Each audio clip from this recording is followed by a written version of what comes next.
Soldier Field in Chicago, where the game today will be played in oven-like temperatures. This early September, 92 degrees air temperature, 121 on the artificial turf today. And the Chicago Bears have won the toss, and they will receive. They will defend to our left as we see our CBS thermometer behind the players' bench registering over 90 and rising. So we'll see a lot of players in action today. Donald Igwebuike will be the kicker for the Tampa Bay Buccaneers. Tim Ryan and Johnny Morris welcome you to this first kickoff of the 1985 NFL season for the Bears and the Bucs. And Igwebuike, the rookie from Clemson, knocks it through the end zone, and the Chicago Bears will start from the 20-yard line. And there you saw one reason why they kept Igwebuike, because he kicks it into the end zone. He had the long foot that will be a benefit to the Buccaneers throughout this season.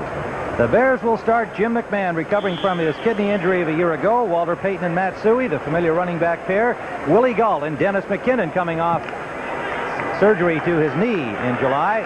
Along the front, Covert, Bortz, Hilgenberg, Becker, and Van Horn, one of the best offensive lines in the NFL. Henry Moorhead, the tight end. First down, Chicago. McKinnon in motion. And McMahon flares it out to Payton. Payton gets the block and picks up about 7 yards. Stopped by the noseman David Logan, who ranged out from the center of the line to pick up Walter Payton. And the Bears will be second and about 3. Defensively for the Buccaneers, John Cannon at left end, David Logan, the outstanding noseman, and Chris Lindstrom. That's not exactly Leroy Selman starting there. Selman gone for the year, and the rookie Ron Holmes favoring an Achilles injury. A strong linebacking core with Chris Washington, Jeff Davis, Scott Brantley, and Hugh Green coming back from injuries a year ago. And in the secondary, Jeremiah Castile and John Holt on the corner. Newcomer David Greenwood from the USFL starts at strong safety, and another newcomer acquired from the Rams, Ivory Sully, is the free safety. On 2nd and 3, to the 30-yard line, Chris Washington stops Walter Payton, and it is good enough for the first down.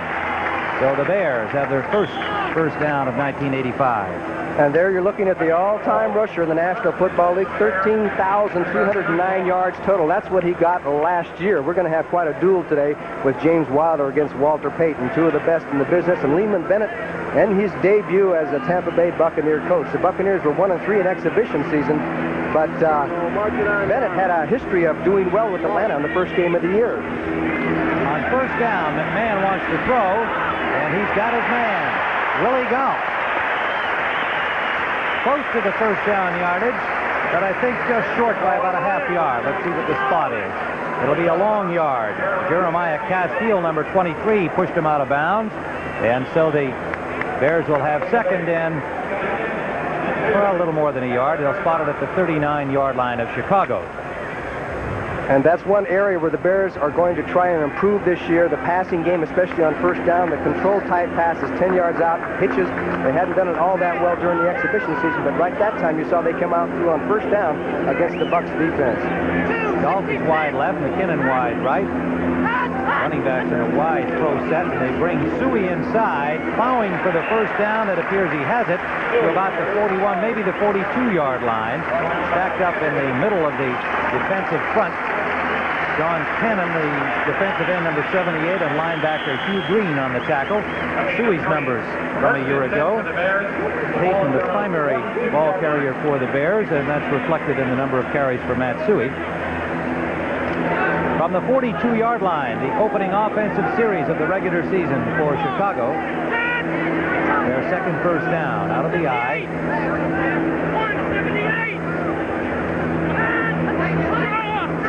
Payton in motion. Play action for McMahon. McMahon to Moorhead, incomplete.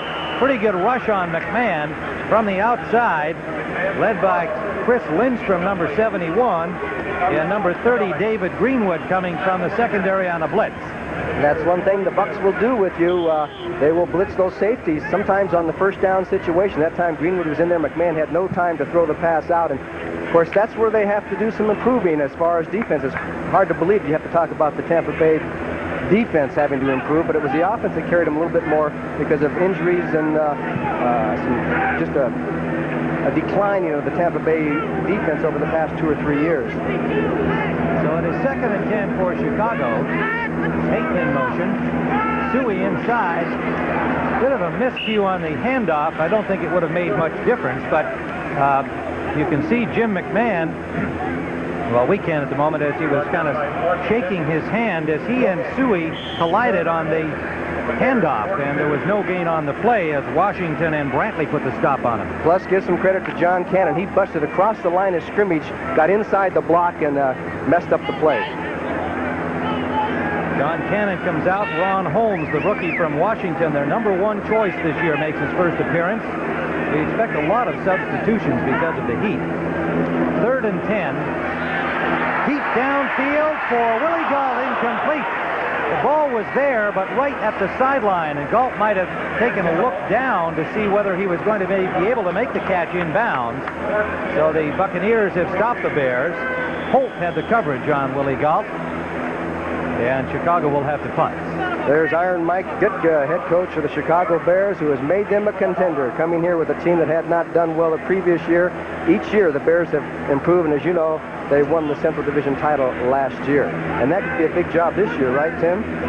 According to history. History indicates if you beat your division rival, one of them, in an opening game, you will usually go on to a good season. Maury Buford, a new Bears punter, beating out Dave Finzer for the punting job.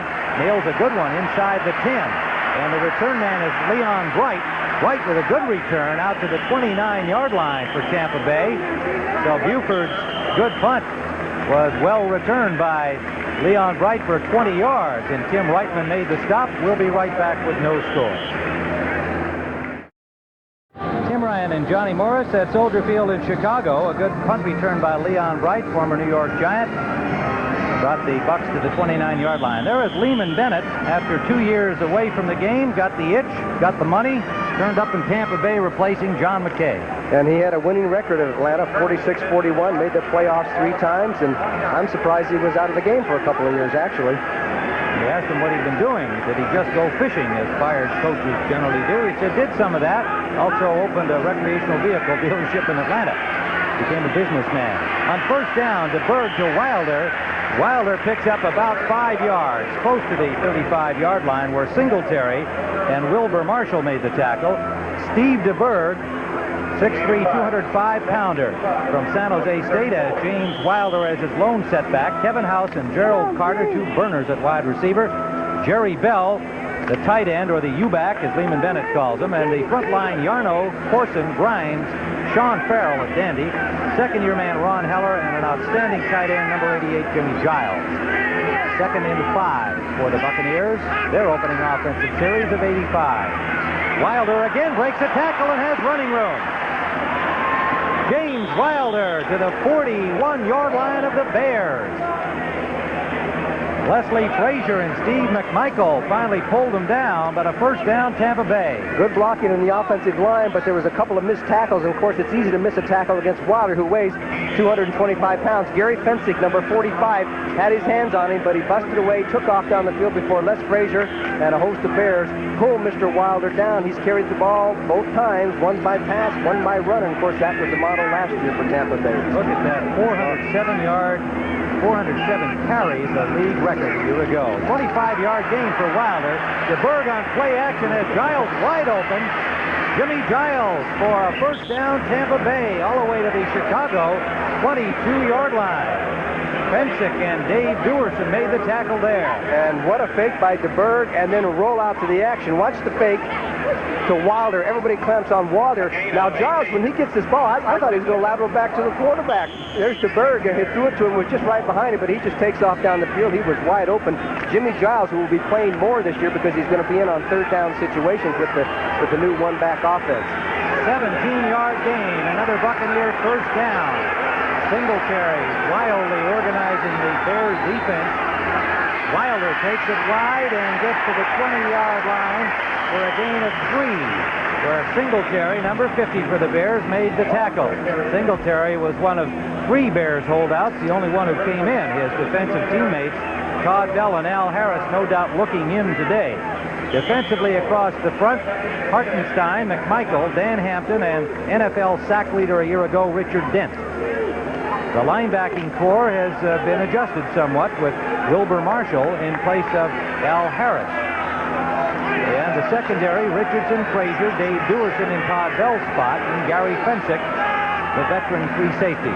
Second, and let's call it 6 for Tampa Bay, at the Bears' 20-yard line.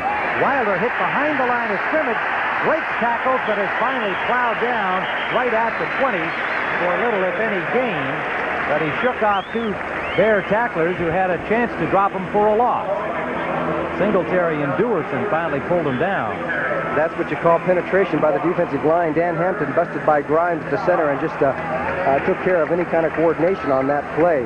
You know, a lot of people are saying that Tampa Bay has an advantage of this game because they've been working out in that humidity down in Florida. It's going to be hot. You're going to see some reserves playing because, as you said, Tim, it's very hot on the football field. At the 20-yard line on 3rd down, Sean Gale in defensively. DeBerg hits Jerry Bell, and Bell bulls his way close to the goal line. Finally stopped by Sean Gale, the nickelback, number 23. But Jerry Bell, 230-pound U-back, just overpowered young Mr. Gale.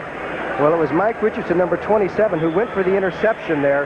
Instead of going for the tackle, went for the interception, and Bell showed some determination here as he bust over Sean Gale and almost got himself into the end zone. And I think the Tampa Bay Buccaneers remember the last 3 games where they've been outscored by Chicago, I believe 107-25, and I think there's a little feeling they want to make amends and get even a little bit. 1st and goal at the 1.5-yard line. William Terry, the refrigerator, in defensively for the Bears. Play action, wide open, touchdown.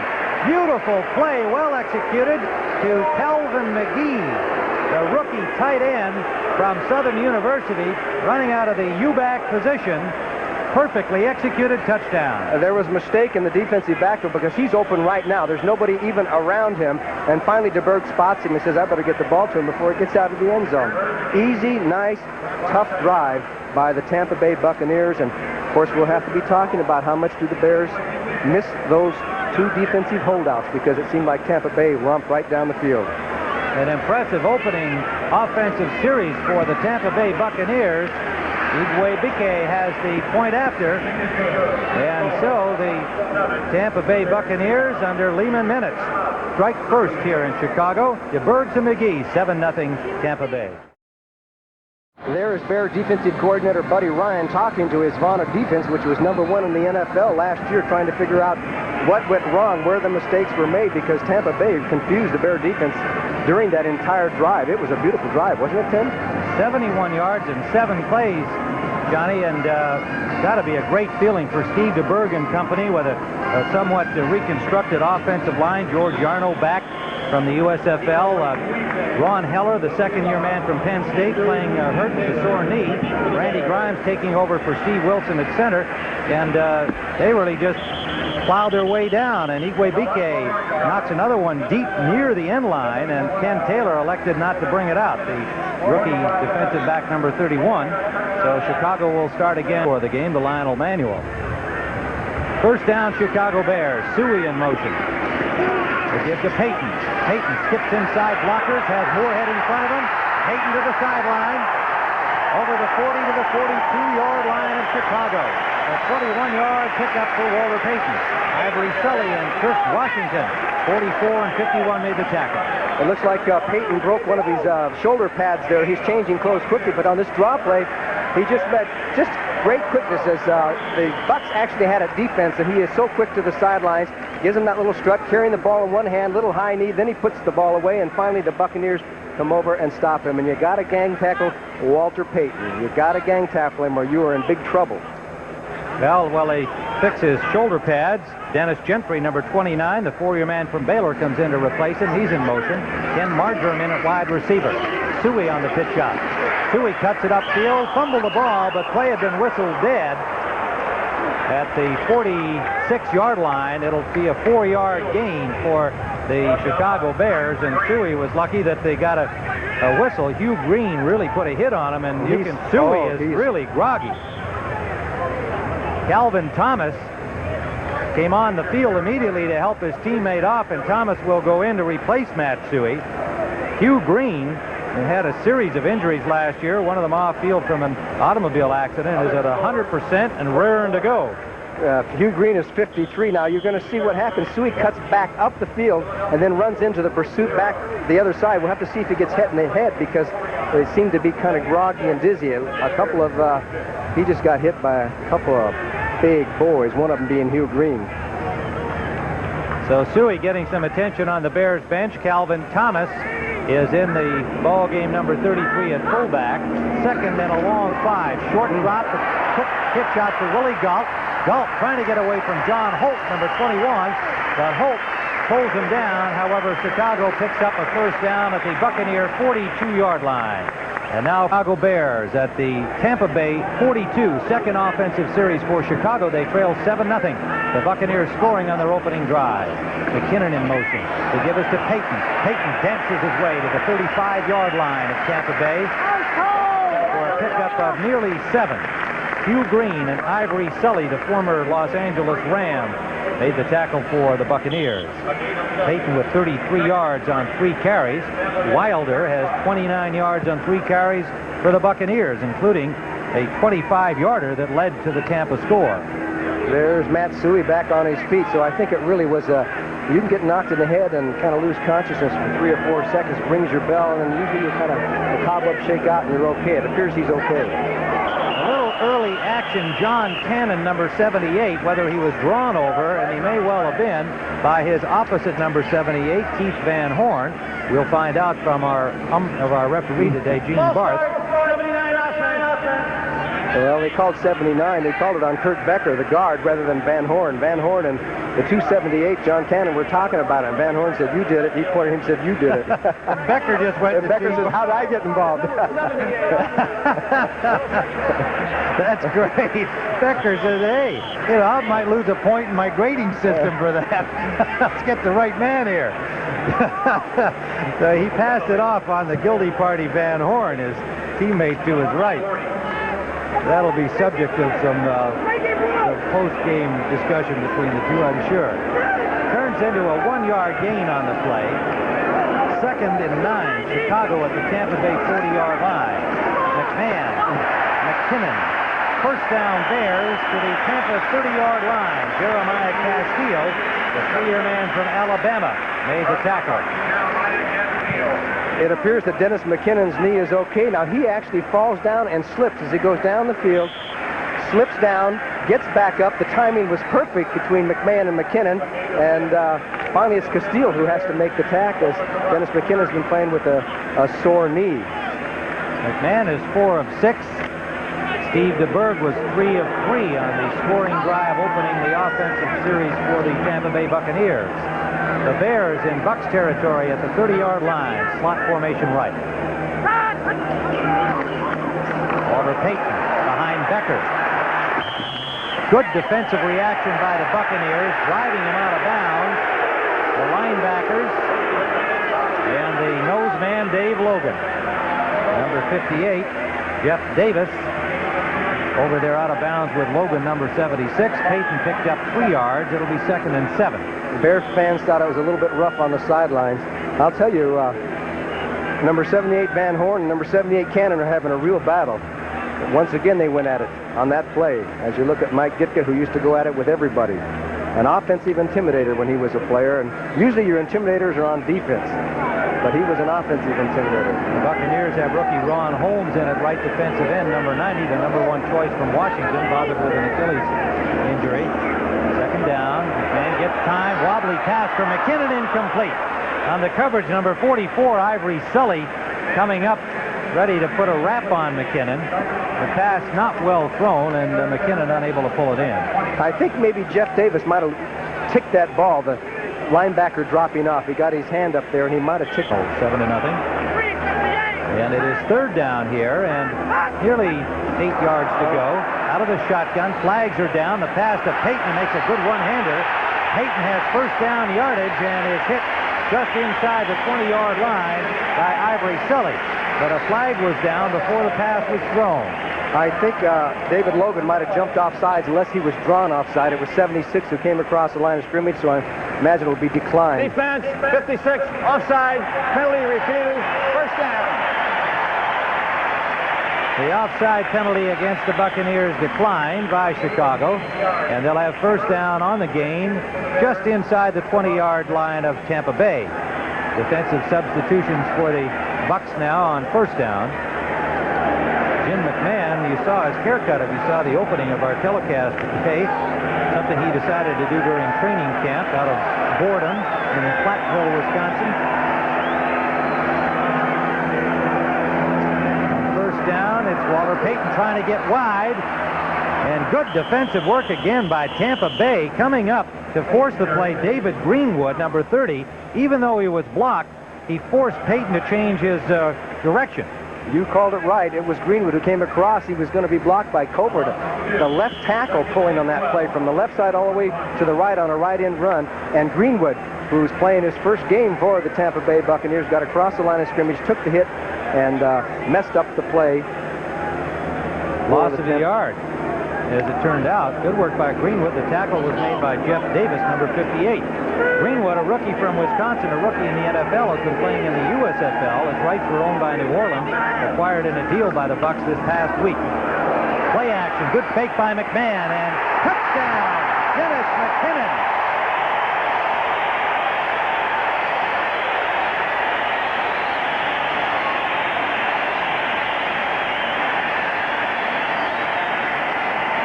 Perfect strike for a 21-yard score. McMahon to McKinnon. Off the play action, Cannon gets across there, gets blocked. That gives McMahon some time. And this ball was going kind of slowly. Watch, there's all kinds of Tampa Bay Buccaneers who swiped their hands at it. But McKinnon found the hole, took it in. Touchdown, Chicago.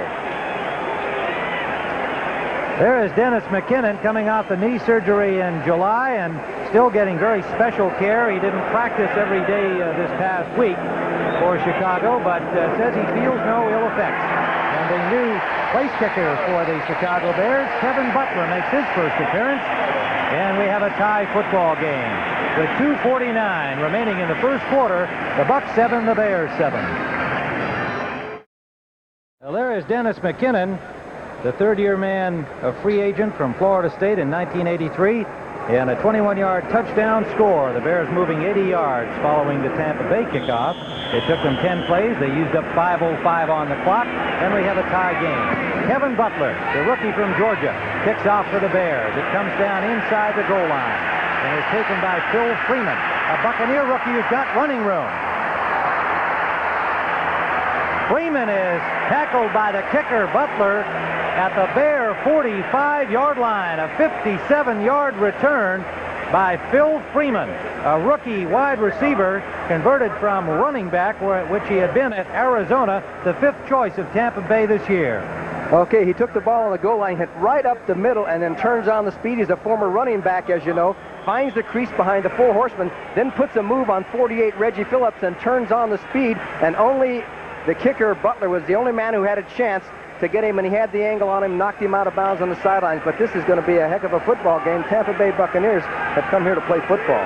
And they will be starting at the 44-yard line of the Chicago Bears. DeBerg, the quarterback.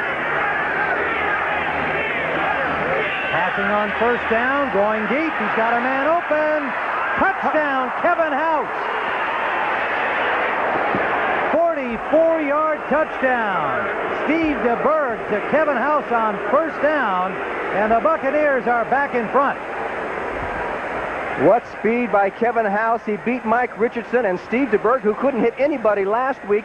What a week will do sometimes, as House just takes it on, turns up the speed, runs by Mike Richardson, turns it on, and the pass was right out there. That's where a receiver wants it, to the inside and just over the top of the left shoulder. He takes it in. Tampa Bay, as I said, has come to play football.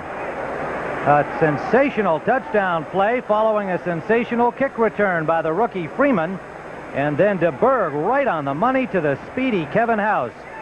Boy, didn't that silence the crowd here in Chicago? Did it ever. The sellout at Soldier Field stunned as Igwebuike comes up with a point after, the Nigerian import, and the Bucs are in front 14-7.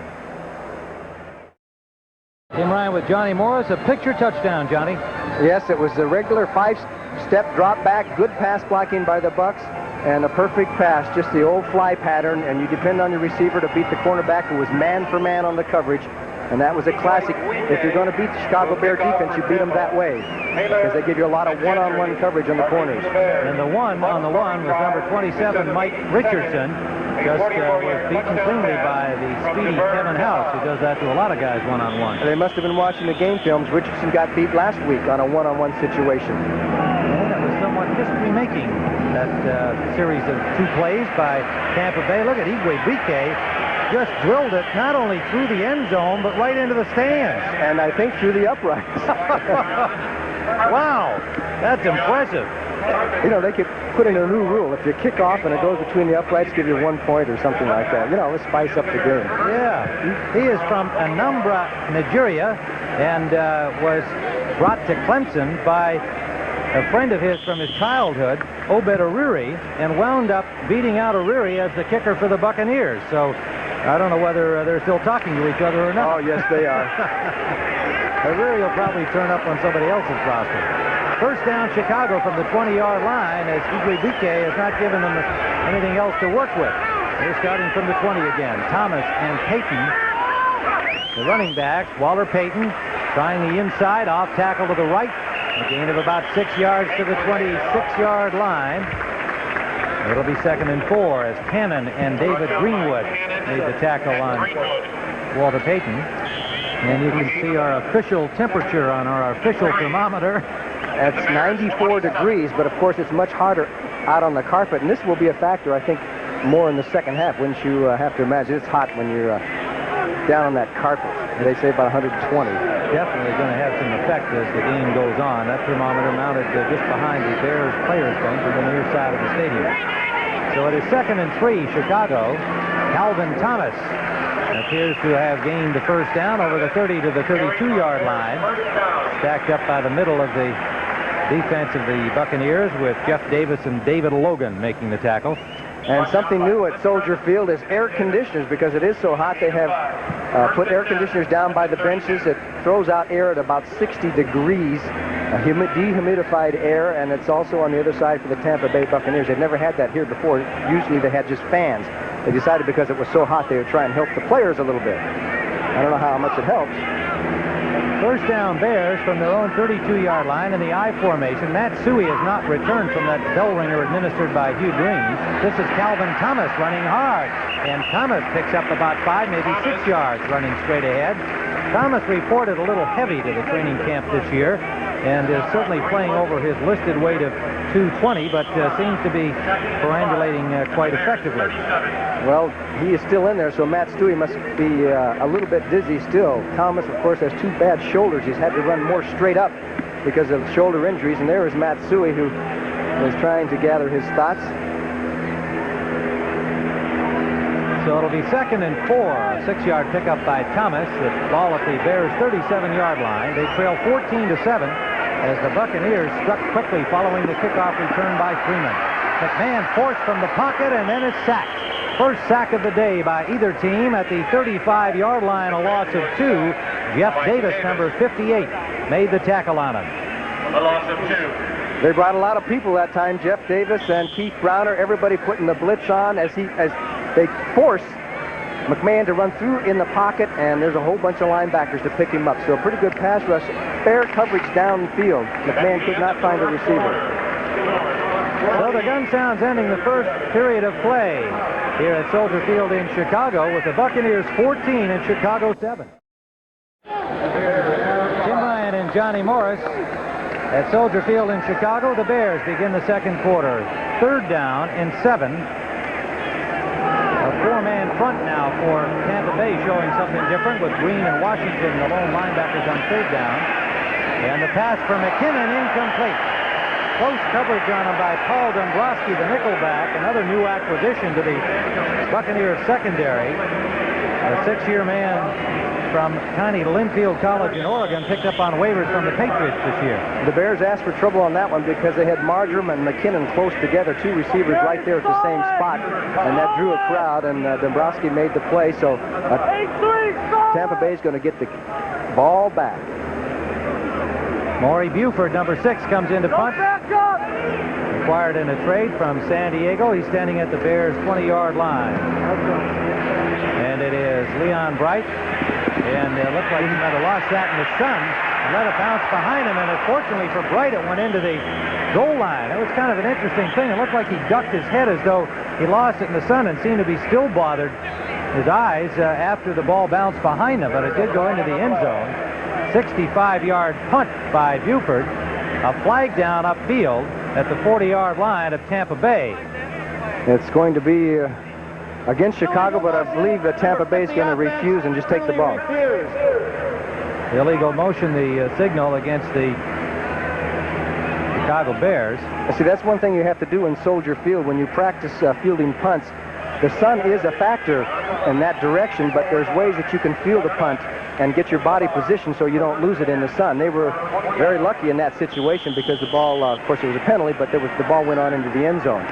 It's like a baseball player when he catches a fly ball. You kind of come from a certain angle, and the sun doesn't bother you so much. So the Buccaneers start from the 20-yard line. The Soldier Field crowd comes alive, trying to exhort the Chicago defense to get the ball back. Tampa Bay leads 14-7 here in the second quarter. James Wilder forced wide by Marshall and knocked out of bounds by Duerson, and a flag down as 2 more Bears tackle him out of bounds, led by Singletary and Richard Dent. So there'll likely be a roughing penalty against Chicago after a good defensive play. Well, they came out fired up and it cost them. Unnecessary roughness on a late hit, number 15 yards. They have called it on Mike Singletary, and that is what you say is nullifies a good defensive play. Actually, it was Otis Wilson who came across the line of scrimmage to force Wilder to go deep. And we'll see the end of it here. There's Duerson, 22, and here comes Singletary, and it's a good call because he's way over into the white. That white stripe is 6 feet wide, and Singletary hit him at least 4 or 5 feet beyond there. So it was a good call and should have been called. From the 33-yard line, first down, Tampa Bay. They lead 14-7. Tim Ryan and Johnny Morris here at Soldier Field, where the temperatures are in the 90s. Wilder breaks another tackle and bowls close to a first down over the 40 to the 42, where Gary Fensick, the safety man, number 45, finally made the tackle, a 10-year man from Yale. Wilder has been nearly unstoppable here in this first half. Well, he's an Iron Man. Anybody that carries the ball 407 times, which is an all-time record. When you think of some of the football players that have been dominant football players, none of them carried as many times as James Wilder. 36 yards for Wilder on 5 carries thus far. It is 2nd and a yard to go for Tampa Bay. And it's Wilder again. Cuts it upfield for a first down. Tampa Bay close to the midfield stripe at the 50.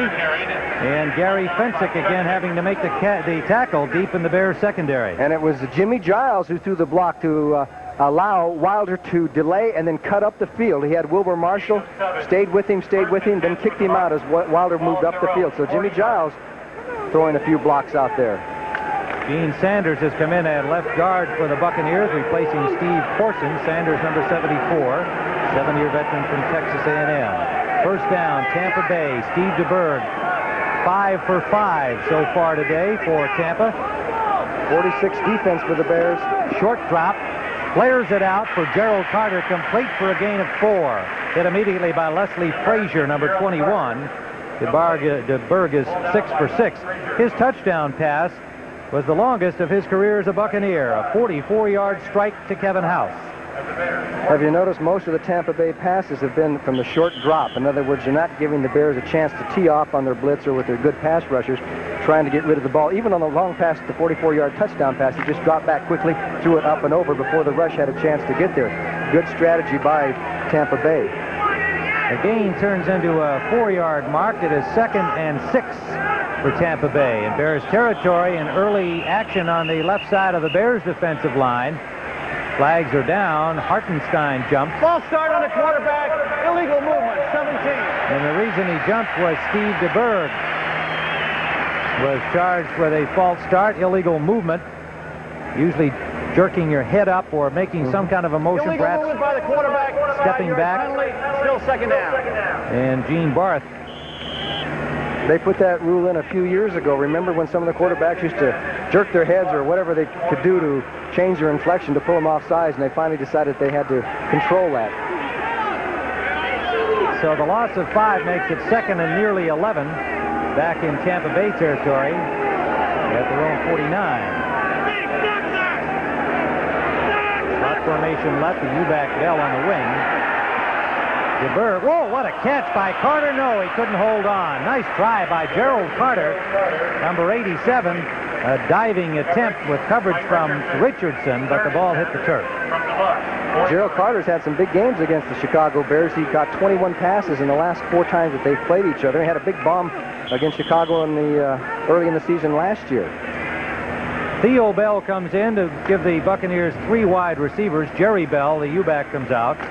DeBerg's first incompletion of the game so far is now 6 of 7. The Buccaneers hoping to change that number. 11 consecutive losses on the road. They lead here in the second quarter.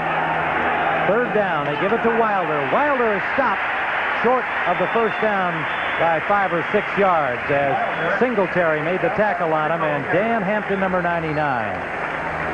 So Tampa Bay will have to punt, and Singletary made up for his miscue out of bounds by making the stop on Wilder. There's number 50 who stays in on that nickel defense in the pass coverage, one of the few linebackers that does, and he just looks for James Wilder and knocks him down as the Bucs opted not to pass into that defensive coverage of the Bears and try and do it on a run. Frank Garcia in for his first punt of the ball game for Tampa Bay. Ken Taylor, Bears rookie, is back for it.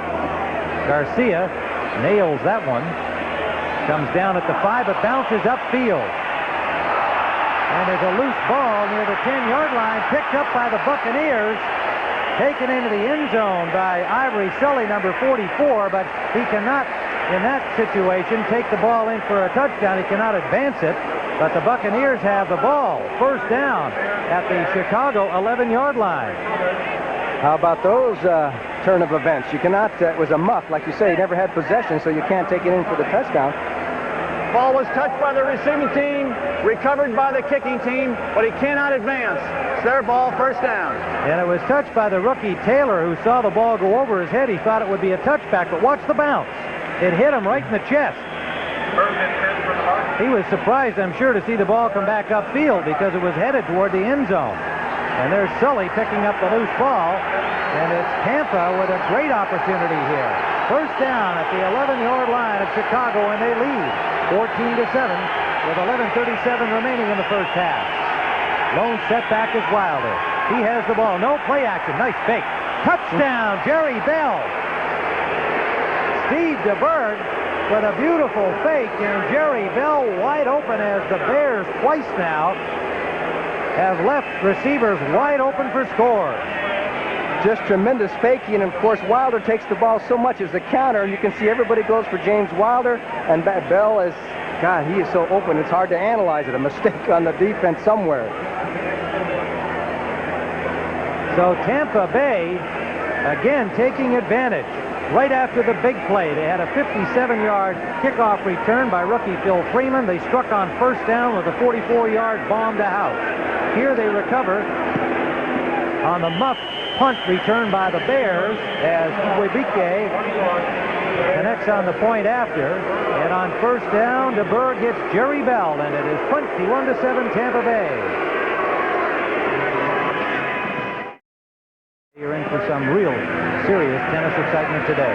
Short kickoff from Webike, and it's taken by Gentry, who runs it over the 33-yard line and is straightened up literally by Irvin Randall, the rookie linebacker from Baylor. A good field position for the Bears after the 18-yard kickoff return by Gentry. They'll be at their 33-yard line, trailing 21-7. The Tampa Bay Buccaneers have shocked the Bears in this first half of play.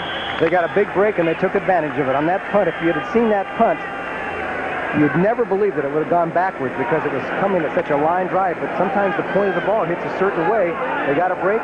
One play later, they score. That's what you call taking advantage of your breaks. So McMahon brings out the Bears in the I formation. Still Calvin Thomas for the injured Matt Suhey. Play action on first down. McMahon has a man open, complete.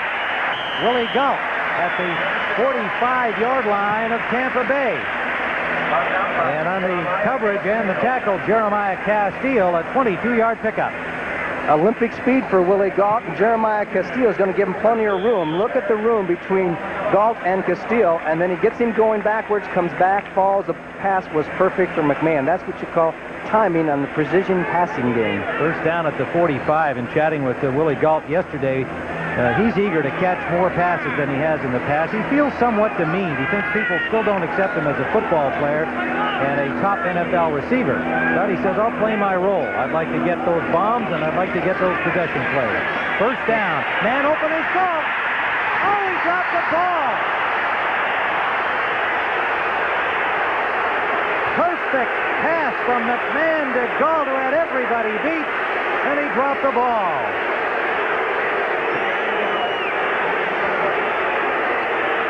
What was I just saying? That's one of the reasons he hasn't been in the passing game as much. This time, he beats Castile, gets some help from Curry. McMahon, under pressure, put the ball right where it's supposed to be. You couldn't ask for anything more than that. I'm trying to see if he messed up on his fundamentals. Just hit him right in the hands and went down as he tried to cradle into his body. So the Buccaneers get a break as Willie Galt drops the pass. And he'll remember that one for a long, long time. Second and 10, a four-man front for the Bucs. Don Fielder, Carl Morgan, and rookie Ron Holmes are now in on the front with David Logan. 5 defensive backs on second and 10. McMahon gets some time, and he's got the tight end Reitman. Reitman down to the 20-yard line. Tim Reitman took a pretty good shot at the sideline, as both Greenwood and Craig Curry, the second-year man from Texas, put the hit on him, but Reitman with a big first down. Who has been plagued by knee injuries. It's David Greenwood is on the coverage, and we have to give McMahon some credit here. McMahon is throwing the passes right on the dime, 3 in a row. This time he hit Reitman, who was fairly well covered by Greenwood. Reitman turns up the field and takes it down. He signed originally in the USFL after he was drafted by the Chicago Bears. Played for the Blitz in Arizona and is back and made this football team as a backup to Emory Moorhead. Drafted by the Bears in 1982 as their number 2 pick out of UCLA. Went to the USFL and signed as a free agent this year. Play action on first down. McMahon with lots of time and a wide open Calvin Thomas. Inside the 10, breaks the tackle inside the 5. First and goal, Chicago. On the tackle, number 30, David Greenwood, has been a busy man in his debut as a Buck. And Hugh Green there with him, number 53. Well, everything is off the play action, and McMahon seems to be getting his time. They take the blitz and knock 53 out of there. That's Hugh Green. And here's Thompson. You'll see Brantley, 52, misses a tackle as Thompson shows some pretty good agility. And finally, a host of Bucks take him down. So the Bears were thwarted when Galt dropped it. Came right back at 3 successful plays, and now have a chance to get on the board anyway. You see Hugh Green come all the way back from being blocked on his rush to get in on the tackle. And it is first and goal. Andy Frederick in his tackle, number 71 for the Bears, and Thomas runs out behind that side and gets to the 1-yard line. It'll be second and goal from the 1. And they have Frederick in as an extra blocker on these short yardage situations inside the 5. He becomes a second tight end in this circumstance for Chicago. Calvin Thomas a little shaken up on the play, and he's in there for Matt Suhey, who had his bell rung a little earlier. I mentioned that Thomas has had some problems with shoulders and a shoulder operation during the offseason. The other one got hurt during the exhibition season, and it appeared he had to use those shoulders that time because he was banged by 2 or 3 Bucks. And Suhey wanted to go back in the game. He says, I'm okay, coach. I can play. They want to wait and see what the situation is, because when you get hit in the head, you're always reluctant. That's Johnny Rowland, the Bears' offensive backfield coach. They're talking with Suhey. You're always a little reluctant to put a player back in too soon if he got dinged in the head. Well, Suhey's still getting attention, or rather Thomas still getting attention on the field, and Suhey discussing things with Johnny Rowland and now Walter Payton.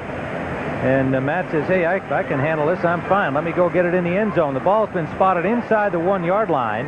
The Bears trailing 21-7 as Steve DeBerg has 3 touchdown passes for Tampa Bay. including his longest as a Buccaneer quarterback, a 44-yard bomb to Kevin House. And Calvin Thomas apparently is okay. Coming over to the Bears sideline, a little encouragement from Walter Payton. Well, elsewhere in the NFL, I think we have at the 1-yard line for Chicago. Down by 2 touchdowns, Gentry and Payton. And Walter Payton is stopped. Hugh Green came firing in, and Jeff Davis right behind him. Great defensive job by the Buccaneers, stopping that very difficult man to stop, Walter Payton. There was a fumble there as Hugh Green, 53, got across, made contact with Payton. You might get a good look here. You'll see the ball squirt out, and I believe it squirted out before he hit the turf. We'll see. No, you can't see, but there, no, he was on the ground. Yeah. So that was the fumble was after that, and then he was trying to reach it over, but the ball had come back into his hands, but Hugh Green made the penetration. You watch those linebackers for Tampa Bay, they'll be off the line of scrimmage and shoot that gap and try and dive into the hole. Huey in for the Bears, diving is McMahon, touchdown. Jim McMahon on a quarterback sneak. The Buccaneers are furious. They say that he either didn't make it or he coughed up the ball. But remember, you only have to break the plane of that goal line, and then if you cough up the ball, it's no fumble. But McMahon is credited with a touchdown. Okay, let's watch number 9, McMahon now. Did he get across there with the ball? Yeah, there he is. It looks like he's across the plane there. It's yeah, all you have to do is do what he did. He reached over with the ball. He broke the plane with the ball. As long as his knees aren't on the ground, which they weren't at that particular time. So Jim McMahon has closed the margin, and Kevin Butler is in for the point after. And he's got it. So we have had a wide open first half here with still 8:09 to play at Soldier Field. The Bears close the margin to 7. Tampa Bay 21, the Bears 14. Freeman and Bright the deep man, and Butler nails it through the end zone. A little following wind as we saw Igwe knock 2 through the end zone when he kicked from that end, and the Georgia-Clemson rivalry continues. These two young men faced each other in a game last year, and Butler came out on top as his team came out on top. Igwe had 3 field goals in that game. 134 times out of 184 in his college career, Butler's kickoffs were not returned as he was able to hit the quarter. And again, the crowd cheering for the Bears defense, last year's number 1, to stop the Bucs, but you can't stop Wilder. Wilder nearly got down the sideline. A flag on the play, tripped up by Mike Richardson, or he might have gone the distance. A 15-yard gain for James Wilder. This is probably going to be called back, but it was still a heck of a run by James Wilder. He broke a tackle. Otis Wilderson had him dead to rights, number 55, and you got to hit Wilder. Make sure you got a hold of him. He just bounced right up on him. Illegal use of the hands, 10-yard penalty from the spot of the foul. It'll still be first down. Well, that was Kevin House charged with the penalty for a downfield block that was illegal, and probably Wilder didn't need the help at that point. Had he shaken that last tackle, he would have been long gone. Well, as a blocker downfield, whenever in doubt, and you know that your ball carrier's already got 15 or 20 yards, you're best not take a chance. He was trying to get his head to the side of Mike Richardson, but you see he hits him right in the back, and there was just really no reason to take that kind of a chance of hitting the guy from the back. Good job by Richardson to put the stop despite that block. First down, 9 to go, and it's intercepted by Gary Fensick. Fensick to the Buccaneers 20-yard line. Gerald Carter, the intended receiver, perfectly timed pickoff. Dent and Jerry Bell are having a set to down at the 10-yard line. And flags are thrown down there as things getting a little physical here. Richard Dent, that's Otis Wilson, 55, but it was Dent who got into it. What a nice interception the 10th by Fensick against the Buccaneers in his career. And I don't think DeBerg even saw him as he saw Carter coming across the field. Fensick there just as a safety there, just stood in there, watched the quarterback, and stole the ball, and they're going to rule it down right there that there was contact by Carter so that Fensick could not get up and run down the field. Now there's a Illegal penalty. motion on Tampa Bay. That penalty is automatically refused. I have a personal foul, unnecessary roughness after the interception. Will penalize Chicago 15 yards, and it'll be their ball, first and 10. Well, you saw where Fensick was down, as you said, Johnny, at the 36 would have been the line of scrimmage, not at the 20 where he had run the ball to. Now, from that point, they're assessed 15 yards for unnecessary roughness. They didn't... Otis Wilson was involved in the situation. Yeah, I think it was Richard Dent, frankly. It was Dent and Jerry Bell who were having at each other, and then Wilson came and got into the argument afterwards. But they did not finger the culprit there. But nonetheless, the Bears have the football, and a first down at their own 49-yard line. In motion goes Calvin Thomas. Play action. McMahon is sacked. What a tackle by John Cannon. Number 78, a diving tackle of Jim McMahon, and a loss back inside the 40-yard line of Chicago. And you talk about a big play as Cannon's number 78. Now watch him come across the line of scrimmage. So it gets over Mark Bortz behind Bortz 62, makes the dive, and McMahon is not able to get out of the pocket. The Buccaneers, of course, noted for their 3-4 defense. They'll go into a 4-man line sometimes on the third down situation, but I noticed they were doubling the wideouts that time, so I don't think you're going to see Willie Gault and Dennis McKinnon on one-on-one situations too much anymore. Second and 20, a 10-yard loss on the play. 2 sacks by Tampa, last year's leaders. The Bears have none so far. And McMahon just simply took off and picked up the 10 yards that have been lost. I think McMahon faked out his own team on that. I don't believe it was planned. If it was what you call a real naked reverse with the quarterback. Hugh Green forced him out of bounds. He wanted to get over to the sideline so he could talk with Mike Dichter about the next play. That was the reason he called that. He wasn't sure what he was supposed to call. The Bears signal in their plays, as you saw Kenny Marjoram coming in with Jim McMahon. In fact, both teams signal in their plays. Mike Ditka is calling the Bear plays today. Lehman Bennett is not calling the Bear plays, the Buck plays for Tampa Bay. Jimmy Ray does that job. Carl Morgan has come in with Ron Holmes to make a 4-man front on third down. And 9 for the Bears out of the shotgun. McMahon sails it up deep, and it is intercepted inside the 5-yard line, intended for Ken Marjoram, picked off by Jeremiah Castile. Well, McMahon just aired that out, and Castile was step for step with Marjoram, and Castile comes up with a big interception as the Buccaneers get the ball back the same way the Bears have taken it away. Once again, McMahon has the chance, the time to throw the ball, and he throws it to the spot. It was a well-thrown pass. The difference was that Castile was running right with Marjoram, and he was also there, too. So you give the credit where credit is due, and that's the defensive back who made the interception. McMahon, aside from having the interception, gets a little bit of a smash, and I believe that was Cannon who put the hit on there after he threw the ball. And there's Jeremiah Castile, number 23, who has shown rapid improvement for Tampa Bay. He's a good one. Third-year draft in 1983, and he has developed very nicely into an NFL quality cornerback.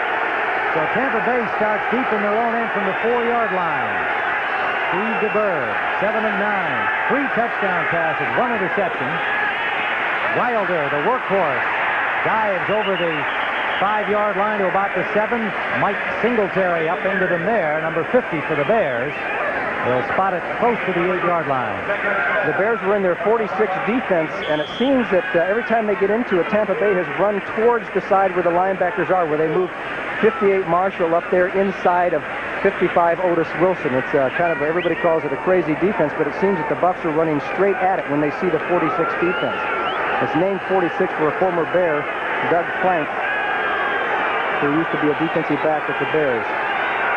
Now you can see Wilder was 62 yards and a busted play. DeBerg gets just back to the line of scrimmage, some more pushing and shoving going on down there. The heat, I think, is starting to addle some brains down there, or fry them or something. But the guys are really getting at each other. And that was Steve McMichael with Otis Wilson putting the stop on to Berg, but a busted play by the Buccaneers. And talking with DeBerg yesterday, he and both his coach Lehman Bennett said there would be a number of audibles because of that difficult, complex Bears defense. It would require DeBerg to come up and check things out and audible frequently. And that might have been the case there. Not everybody picked it up. DeBerg wound up having to get it back to the line of scrimmage. So it's 3rd and 7. 46 again. Flag down. Flare pass for Wilder. Pushed out by Singletary.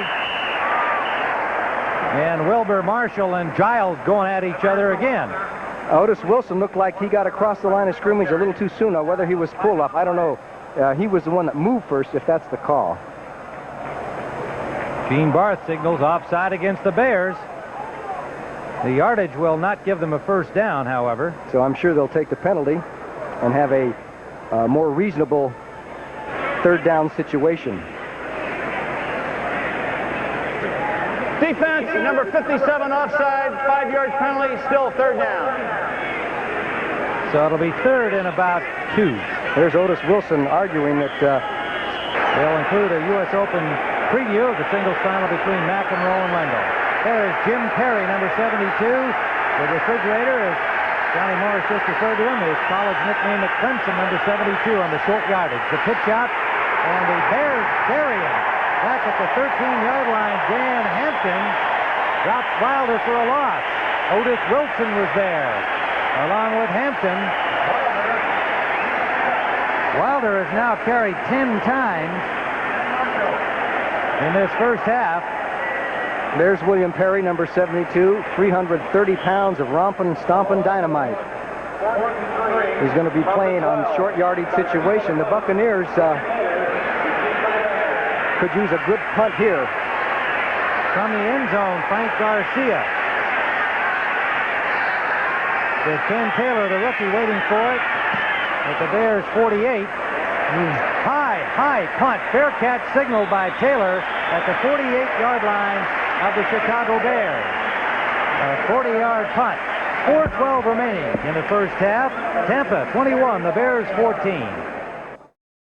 Certainly the most surprising thing about this game, the offense of the Tampa Bay Buccaneers, even though they were 10th last year, seems to me to be a lot more confident-looking offense. Well, I think Lehman Bennett's done a great job when you stop to think of putting in a new offense, you know, and new ways of calling plays. You usually expect some rough spots for the first few games. They look good. They have really confused the Bears on defense.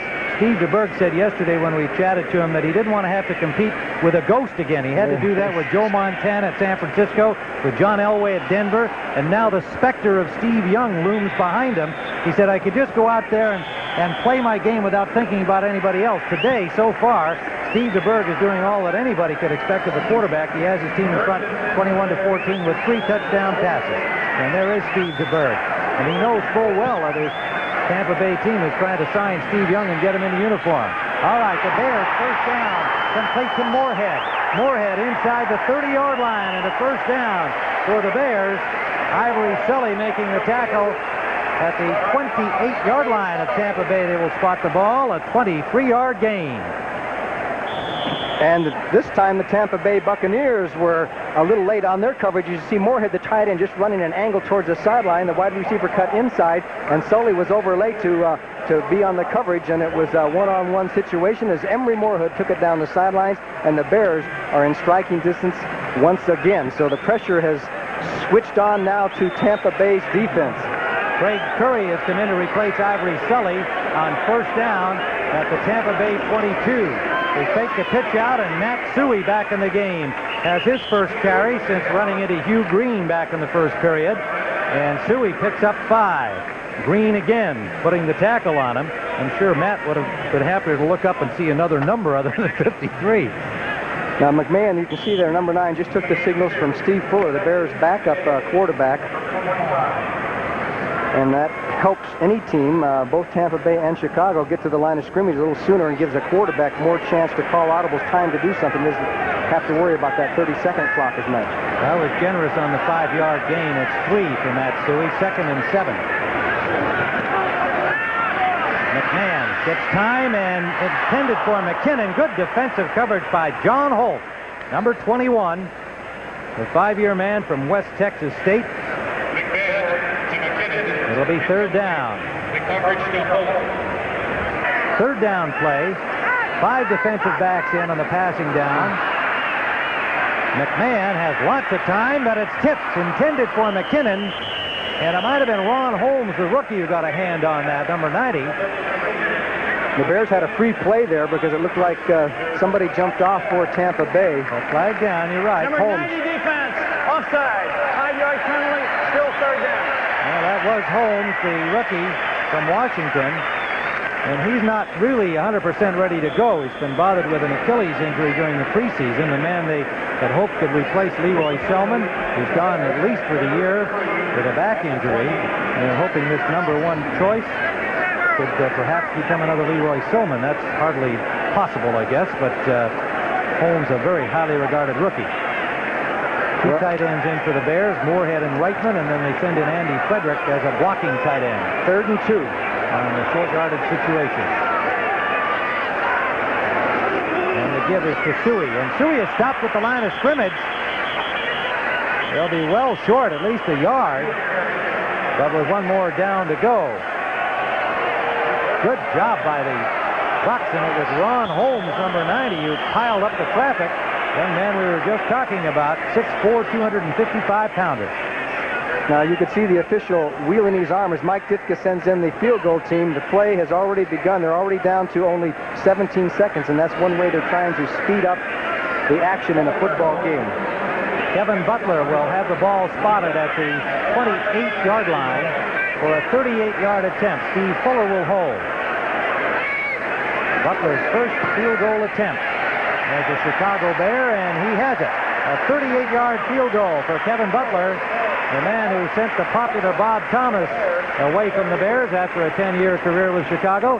And he has reduced the margin as with 2:35 remaining in the first half of play at Soldier Field. The score is now Tampa Bay 21 on the Bears 17. And both teams offensively have been able to move the ball almost at will. Defensively, the surprise has to be the Chicago Bears, unless you say, well, the number 1 defense doesn't have Al Harris and Todd Bell. Maybe they've lost more than their coaching staff thought they would, although Buddy Ryan particularly would like to have those 2 guys back, not to say Mike Ditka wouldn't. But Ditka talked confidently about the replacements yesterday. Yes, he did. He feels that the defense is just as strong with the 2 replacements. You have to wonder because they were such good football players, and to mesh in 2 more football players, it's obviously weakened the defense. But I think you got to give credit to the Tampa Bay offense and what Lehman Bennett has done, and the game that DeBerg has had. His statistics are really great, and they have actually tricked and fooled the Bear defense quite a bit. They have, and when they've run with Wilder, they've blocked well in the offensive line. I just think the assimilation of Lehman Bennett's offense has been excellent. Got to give Jimmy Ray some credit. He calls the plays, and then move the ball up and down the field. So we still have a half to go. This is quite a football game. More than a half. Lots of scoring with 2:35 still to play first half. Butler's kickoff will come down at the 1-yard line, taken by Phil Freeman. And Freeman this time is stopped at the 22 on his last sortie upfield. He went 57 yards, the longest kickoff return in Tampa Bay history. And then they struck on that 44-yard bomb to Kevin House immediately following Freeman's return. This time a 21-yard return, and Cliff Thrift, a new linebacker for the Chicago Bears, acquired from the San Diego Chargers, made the tackle on the play. A 7-year veteran acquired on waivers, and Mike Ditka and Buddy Ryan are very happy with his play in the preseason.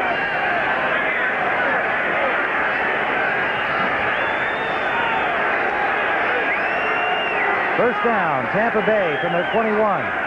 They give it to Wilder. He's got a big hole. Wilder running away from people. Duerson, Fensick finally combined to stop him, but another first down for Tampa Bay at the 45-yard line. A 22-yard pickup for James Wilder. And you talk about the quick moves for a man who weighs 225 pounds. Watch the move, and there's the block by Grimes on Mike Singletary. He just buried Singletary 60 on 50, and then it was Wilder down the field. Finally, Frazier traps him off, and Duerson and Pensick and everybody else comes in on the tackle. But he got a great block from the center, Randy Grimes, on Mike Singletary to take him out of the play, and it was Wilder's quick move back for the big man that made the difference. We've reached the 2-minute warning here in the first half of play at Soldier Field.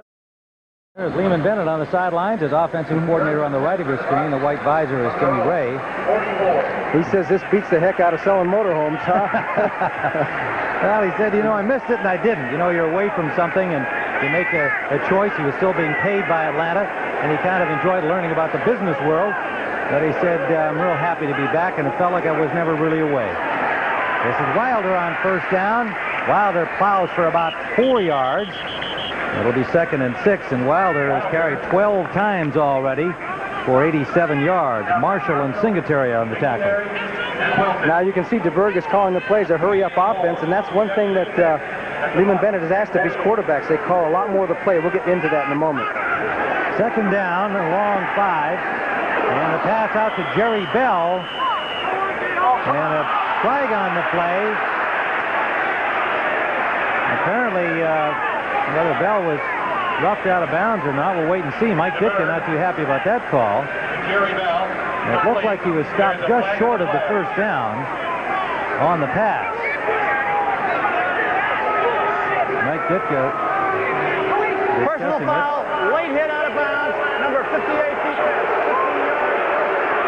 Well, that's Wilbur Marshall, number 58. Call made by Jerry Austin, the side judge, number 34. I think what Marshall is saying is that he wasn't sure if he was out of bounds. Marshall is 58, and he kept running there. I would say he could be able to tell that he was out of bounds, wouldn't you? Yeah, I think so. I think you've got an excited young rookie here trying to replace Al Harris. He's been very aggressive the entire first half and has made some good plays, but has been involved in a couple of these little scuffles and infractions. That's a big penalty. Yes, it is. First down, Tampa Bay at the 32-yard line. Blitz. Draw play. Wilder shakes another tackle, and he's got running room. Wilder all the way down to the 15-yard line. They simply cannot stop this man today. Pensick and Frazier put the tackle on him finally, but the Buccaneers are first down at the 15. Tampa Bay's first timeout. Trina, we're told, was hurt earlier in that game. They have no updated report. On first down, DeBerg, incomplete. Flag down. Gerald Carter, the intended receiver. An apparent interference call coming up against the Bears. The ball was there. Carter had it briefly, could not hold on. Interference, 27 defense, first down. And Richardson is called for interference, number 27. This is one of these cases where the isolated replay will tell the official whether he made a right call or not, possibly, because did he make contact before the ball got there? Well, it's really tough to tell there. It appears that it was a bang-bang play, and it's a judgment official. He was right there. So it is first and goal for Tampa Bay at the Chicago 2-yard line. Perry is in defensively. Wilder pulls his way in for a touchdown. James Wilder.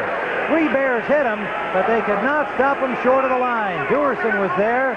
The linebacker Otis Wilson and Mike Hardenstein, but they could not keep him out of the end zone. This was a case of the Chicago Bears having it defense, but it was a question of stopping James Wilder because there were 4 hits right there, 2, 3.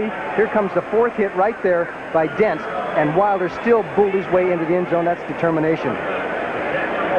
So quickly again, Tampa Bay, with a couple of big plays, gets themselves into the end zone.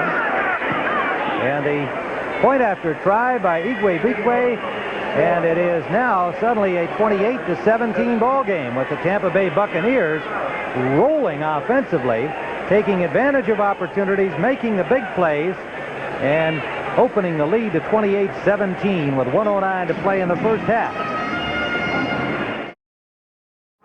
So we're ready to play football here for the second half, and it'll be the Chicago Bears kicking it off. It'll be Kevin Butler, and the Buccaneers defending to our left.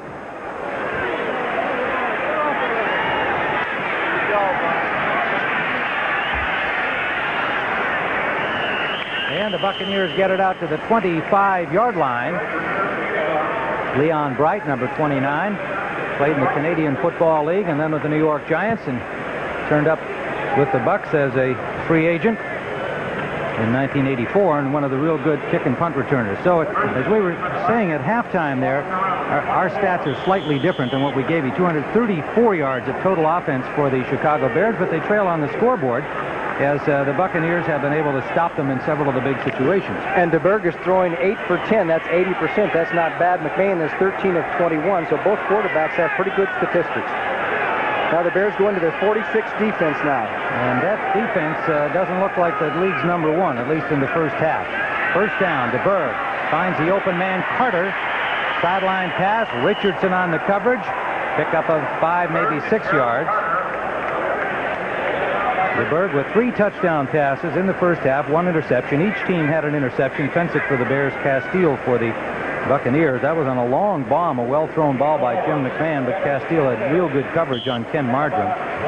We were talking with Leland Bennett yesterday, and he admits that he's put a lot of stress on his quarterbacks. DeBerg has to call, when he calls a pass play, he has to call every individual pattern, not a name pattern that signals everybody what to do. He calls each one individually, so he has got to call an awful lot. Now, we wrote down an example of that, which we'll give you here on the next play if we can. Short drop, the ball is tipped, intercepted. Mike Richardson to make it Frazier. Leslie Frazier, 21. Richard Dent got a hand on the ball, and Leslie Frazier alertly picked it off and took it into the end zone. A 29-yard touchdown, and the Bears strike quickly here in the second half. I'm sure this was an audible call against that 46. Watch Dent. He's number 95. He bats the ball, and Frazier takes it in for the easy touchdown. However, I think he would have intercepted had the ball not been tapped, because he had decided he was going to come forward and take a chance that it was going to be the quick pitch pass. Leslie Frazier, who's been hobbled by a sore thigh, comes through for the Bears, and you talk about a quick turnaround. That's it right there. So Butler in for the point after, and he has it. So the happy Bears fans celebrate that sudden score here in the second half as they've reduced the margin to 4 again. Leslie Frazier picking off the DeBerg pass, tipped by Richard Dent, and it's now Tampa Bay 28 and Chicago 24.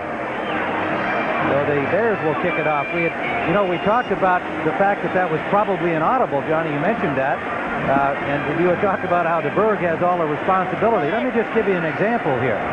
Last year, Steve DeBerg would call a play that might have been called 82 hot. That sounds pretty simple. This year, the same play, 82 hot, in the huddle, he would have to say the following: storm, set short, 404, flat, wide. You've got to be an English major and a computer scientist to be the quarterback of the Tampa Bay Buccaneers. Now, as you pointed out, he's really talking to the 5 receivers. He's establishing first the protection they're going to use, then the drop, which is set short. The 5 receivers' instructions where they're going, that's 4-0-4, flat and wide, the last one being his running back Wilder. So he's really telling everybody on the team their individual assignments. Now, I guess the theory, at least your theory about the theory, was that it's easier for one man to know everything. Butler nails that all the way through the end zone. And Tampa Bay will start again from the 20-yard line. And there is Kevin Butler, who attempted the long field goal at the end of the half and fell short. This one he really boomed. Well, Ditka is talking with him, but I don't think he has got to be unhappy with him, because the reason he kept Butler over Bob Thomas was the fact that he can put that ball in the end zone, and he feels that his accuracy record in college was good enough to make him a good pro. And so far, he has proven that, except for that long one, which you can't expect anybody to make, except maybe the man up above. So Steve DeBerg brings him out again.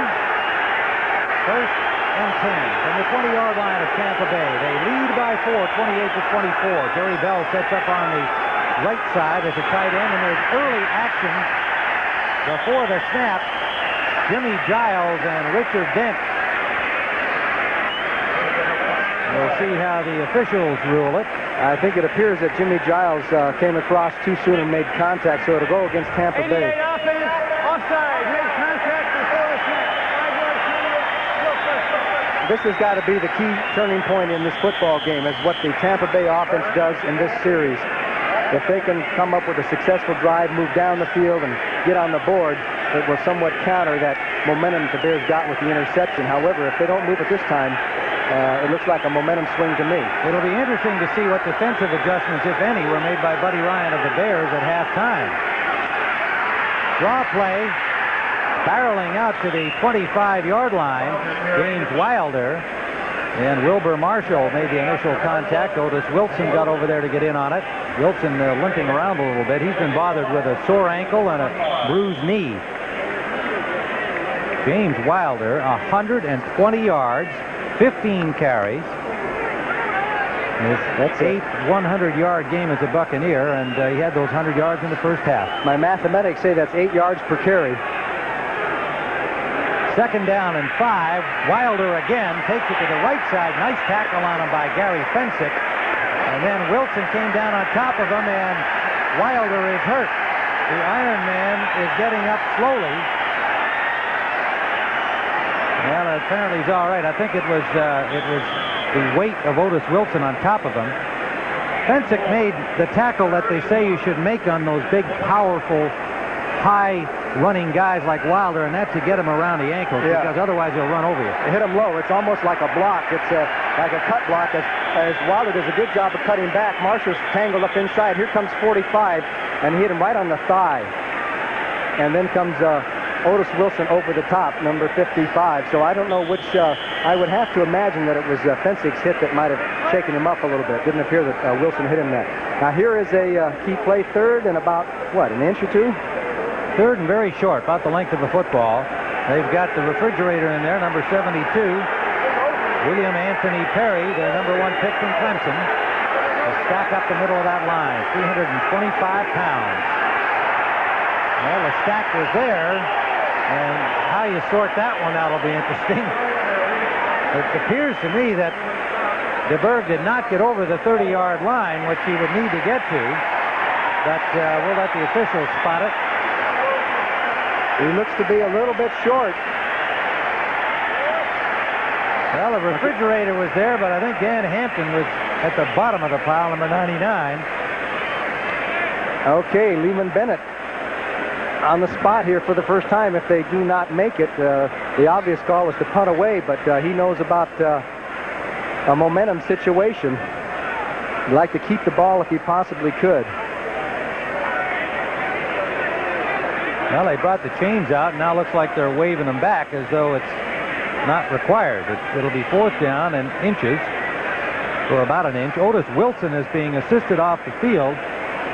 He was in the middle of that last pile up, and it looks like they're checking his nose and mouth. He might have taken a little shot in the face, and he's already, as we mentioned, got a sore ankle and a bad knee. They're going to punt.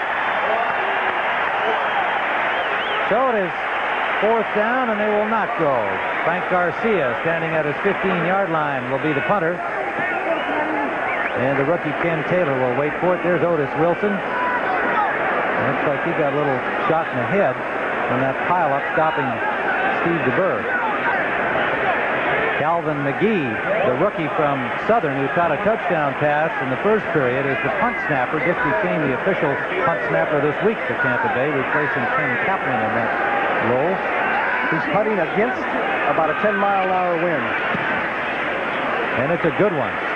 He backs up Taylor to the 28 of Chicago. Ken Taylor gets away from one tackler and then is hauled down with a high tackle at the 40-yard line of Chicago by Mark Woody, reserve tight end number 85. So the Bears will have pretty good field position from their 40. When we return, they trail by 4.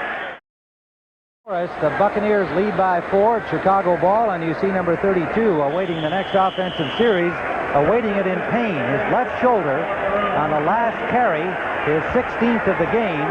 Wilson and Fensick put the stop on him, but it was more likely, I would think, the fall onto the turf from the tackle, the ankle grab by Fensick, his own body weight. He has 120 yards on 16 carries. Chicago ball from their own 40-yard 40-yard line. McKinnon in motion. McMahon out to Payton. Payton nearly slipped, retained his balance, and winds up with 5 to the 45-yard line.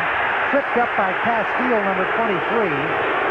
Somebody else popped on top of him, I believe Hugh Green, and the crowd got on Green for that.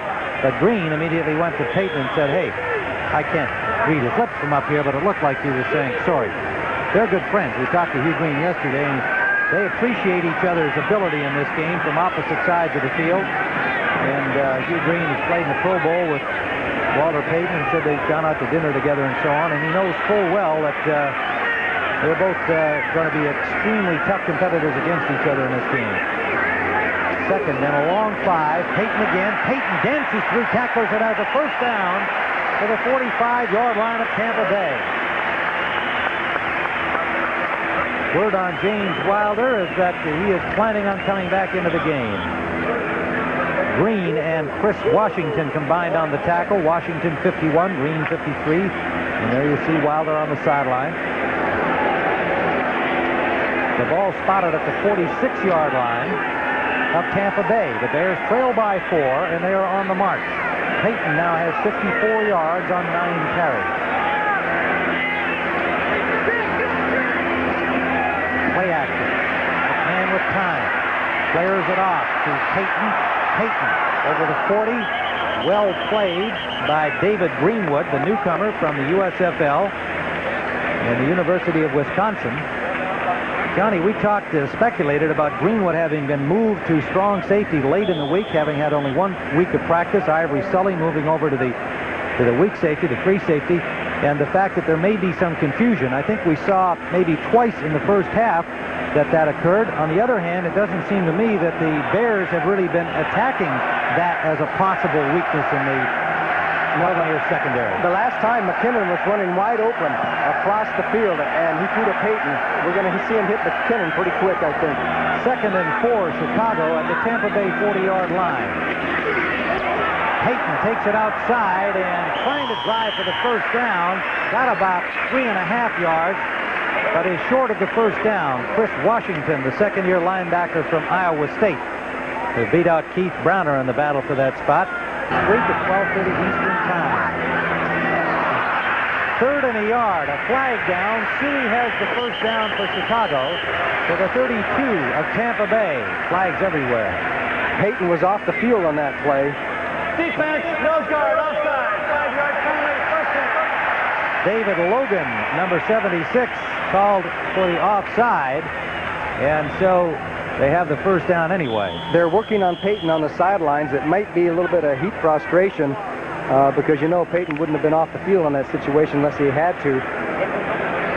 The trainer, Freddie Cato's talking to him. Dennis Gentry is in to replace him, number 29.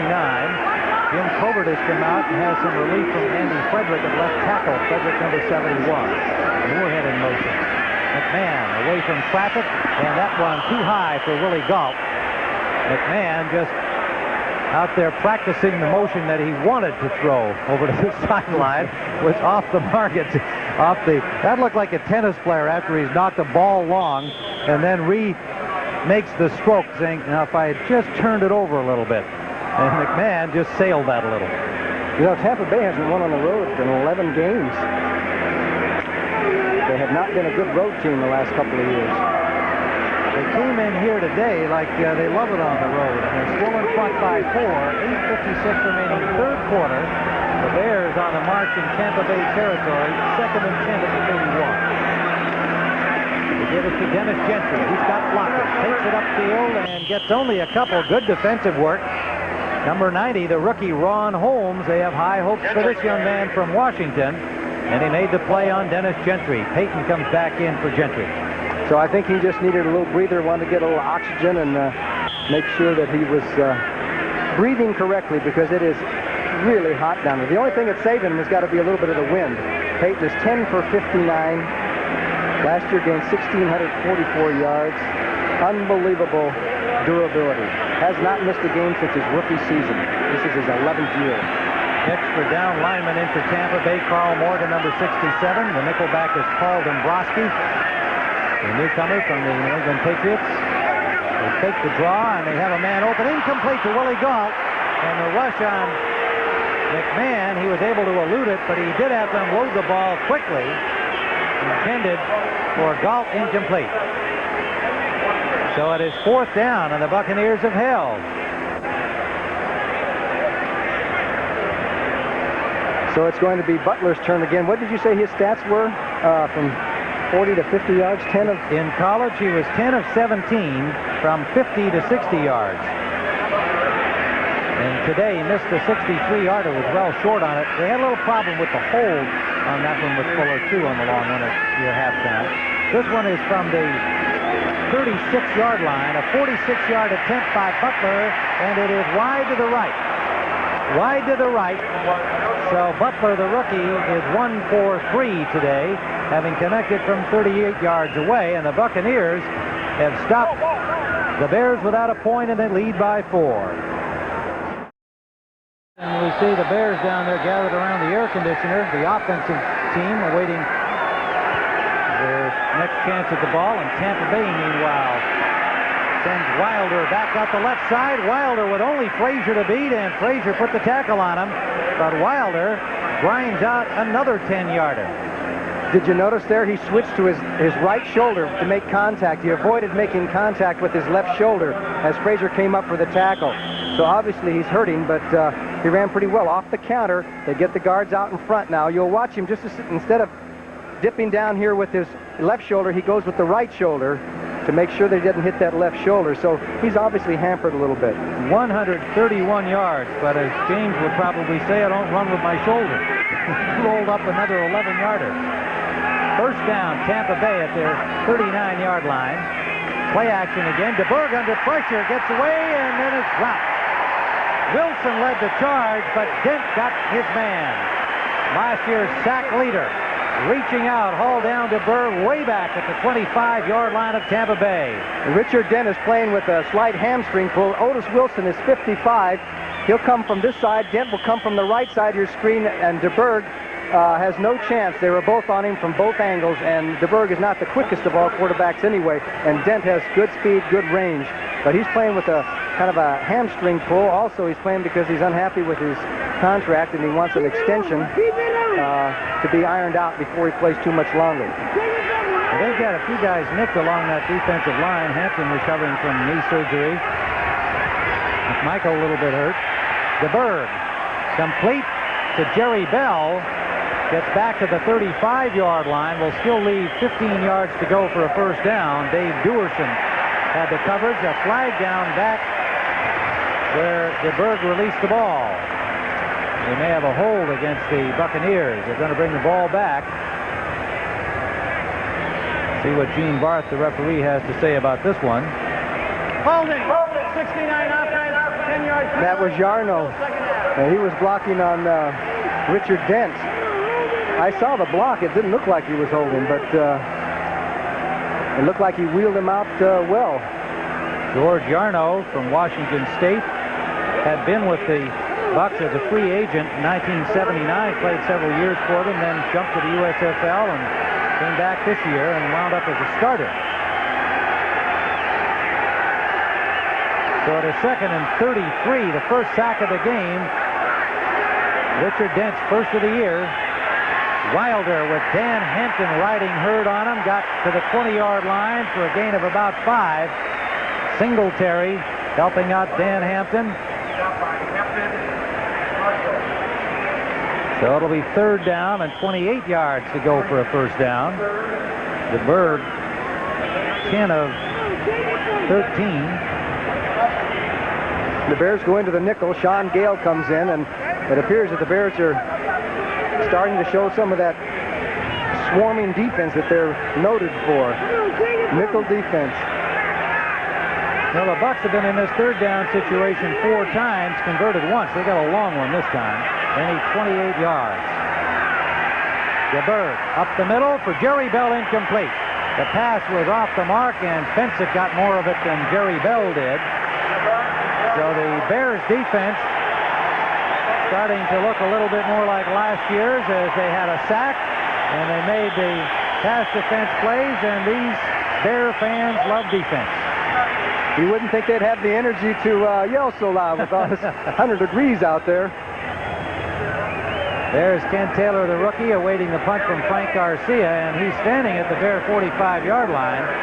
Jerry Bell being assisted from the field. He was a little slow to get up as he dove for that pass behind him. Smacked himself onto that hard, artificial surface. Garcia standing inside his own 5-yard line.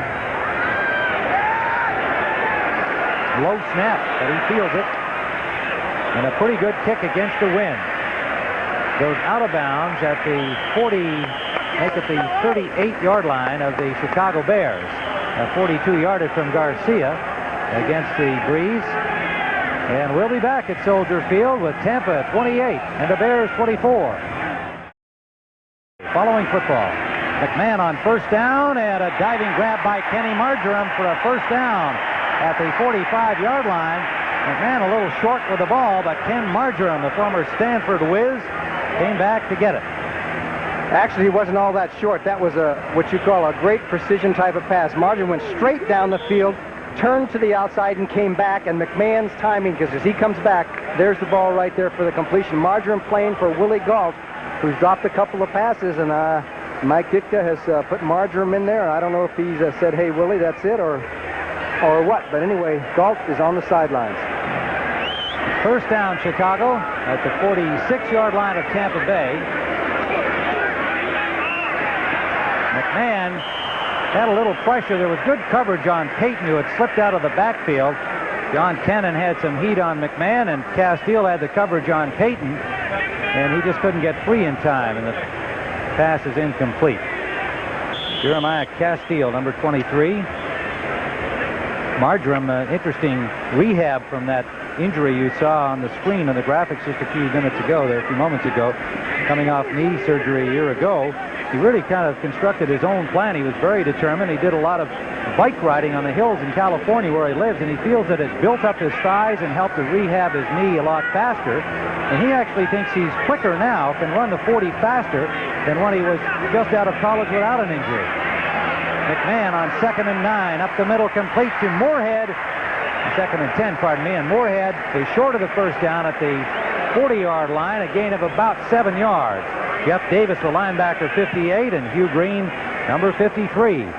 Combined on the tackle, that solid linebacking core of the Buccaneers. Well, they like you to let you catch those short passes in front of you, and then the tradition of Tampa Bay is to bring those linebackers and really punish the short pass receiver.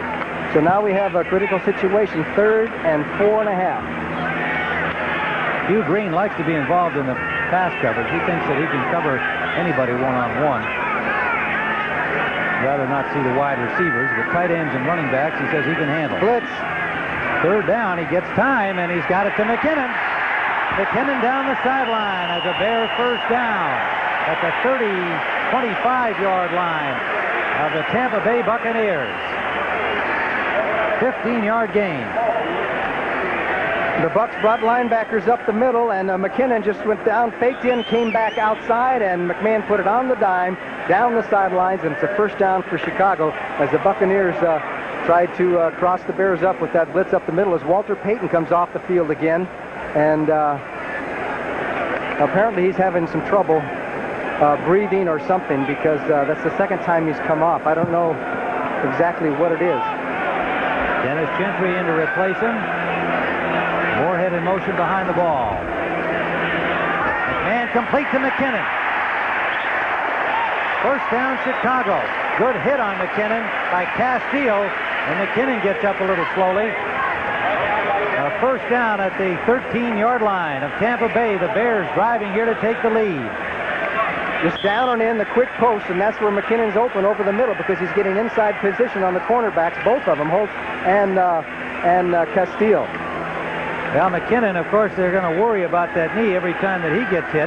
Looked like he tried to take another stride after he had been tackled.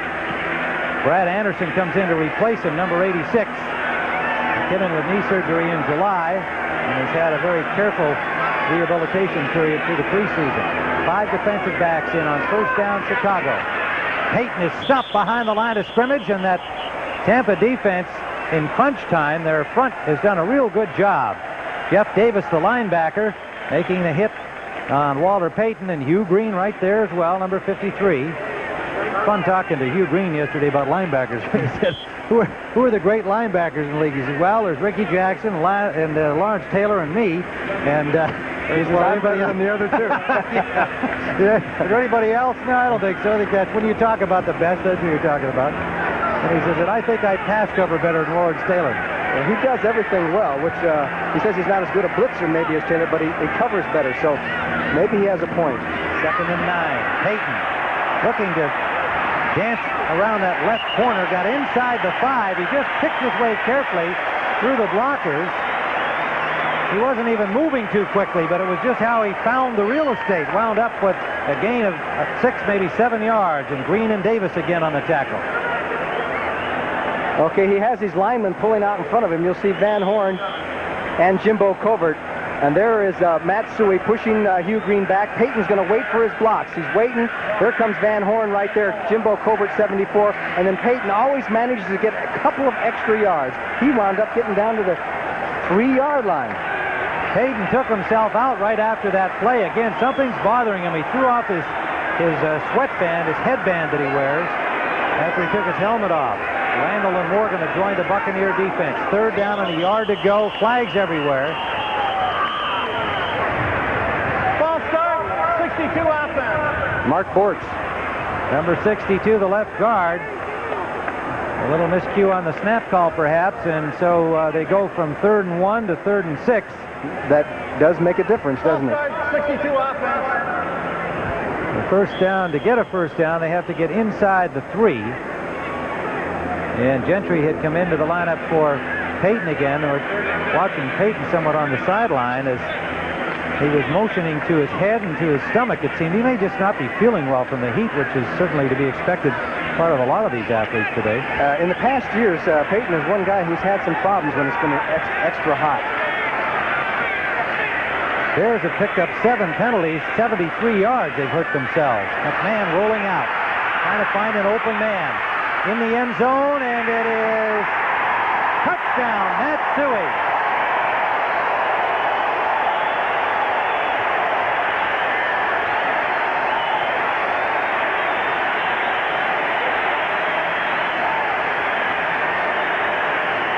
What a grab by Matt Suey, and what a play by Jim McMahon. He had one guard out there, Kurt Becker.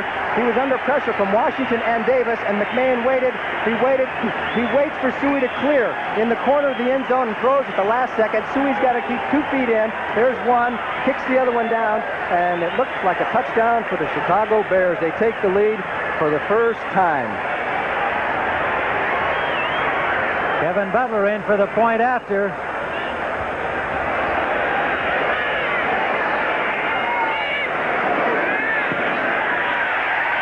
Got it. So the Chicago Bears, with 27 seconds remaining in the 3rd quarter, have moved in front of the Buccaneers in a high-scoring game, 31-28. And you see the short-haired Jim McMahon. It's actually looking pretty good compared to what it looked like before. And you can see Matt Suey, who caught the touchdown pass. Walter Payton, who's dead tired. Suey got dinged in the head, remember, earlier in the football game. This is really a football game on a day like this. Is a game of will. And you got to reach down sometimes and get up as much as you can, because it's a tough day. The linemen have been bending over, gasping for breath in between plays.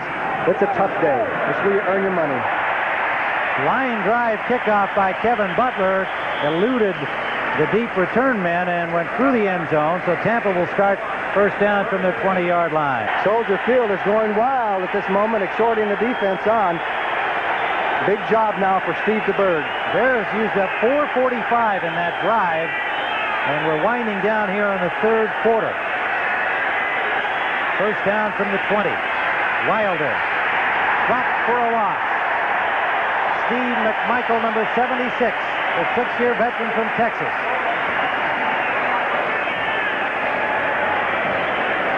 Okay, the Bears were in their 46 defense, but moving some people. A little bit of confusion. Watch 50 Singletary. There goes 50's telling everybody where to get. Marshall got inside. Oh, we're at the end of the quarter as the Chicago Bears. You'll see McMichael's the one who ends up getting the tackle. Singletary's trying to devise, tell everybody where to go.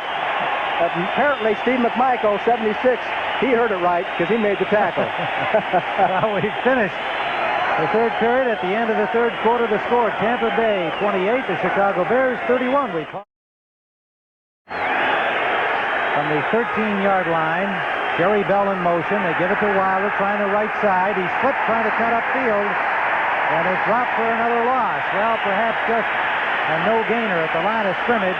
Otis Wilson, Singletary, and Wilbur Marshall, number 58.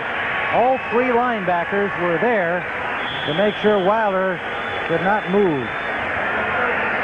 I think what's going to happen is the pass play should have been on this down rather than the third down coming up. The situation here, as you can see, the Bears are all over it, and Wilder at 100%. Now the Bears will go into one of their prevent defenses, and this is the toughest time to throw against Chicago. They had the best record in the league the last 5 or 6 years in percentage of completions against them on third down.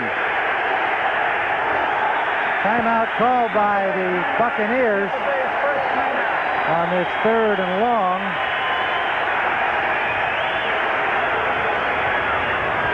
With the ball at the 13-yard line, Steve DeBerg is going to go and consult with Lehman Bennett. We were talking earlier about DeBerg and having to be the man who knows all of the terminology and all of the assignments and passes those along to each player individually, changing a short play call into a considerably longer one from last year, as an example, when the call was short and everybody else knew precisely what they were to do. If Steve Young is to be signed, as they hope to do, the young man from the USFL and BYU is a collegian, I would think that with what DeBerg was telling us yesterday, it would take Steve Young some time just to learn the terminology, let alone find himself in a position to compete with DeBerg this season. I would agree with that, and so does Lehman Bennett. DeBerg's done well in this football game. The key play of this football game was that interception that gave the Bears the quick 7 points at the beginning of the second half, and it seemed to turn the tide, and Tampa Bay has been trying to hold them off. They need a big play, and it's tough to get on the Bears on third down, so we'll see what happens. All right, the Buccaneers are ready, and they go with a straight-ahead dive to Wilder on 3rd and 15, and McMichael made the tackle. They had a long discussion for a rather simple play. Well, they figured it was going to be tough to get to throw against the Bears, and but I say you're asking a lot to get 15 yards on a draw play with anybody.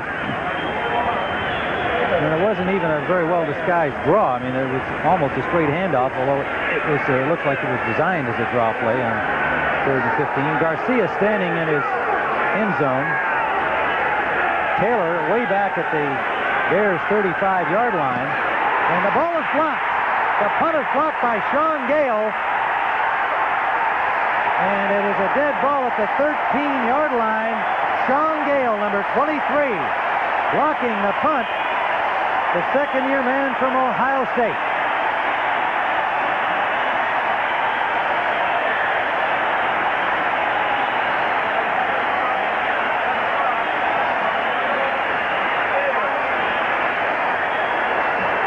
Okay, Garcia gets it 1, 2, 3 and a half steps, and Sean Gale came from the outside. Just quickness from the outside. Nobody brushed him. He got through. The Bears now have a chance to put the Bucs in a big, big hole. First down at the 13-yard line.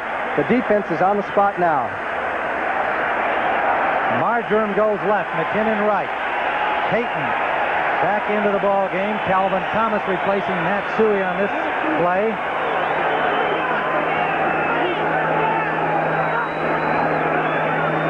Play action. McMahon has Thomas wide open. Thomas goes to the 1-yard line. Calvin Thomas slipping out of the backfield. Ivory Sully, number 44, stopped him from going into the end zone.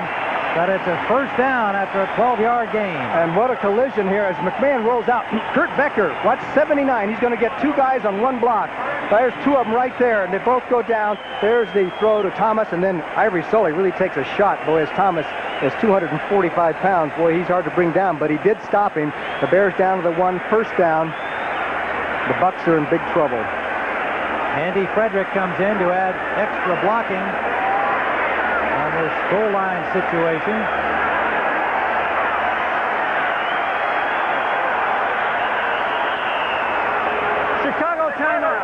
Timeout called by the Bears. So a little mix-up of some kind that McMahon wants to make sure he has absolutely straight, as the Bears have a chance here with 12:37 remaining regulation time to really open up a lead.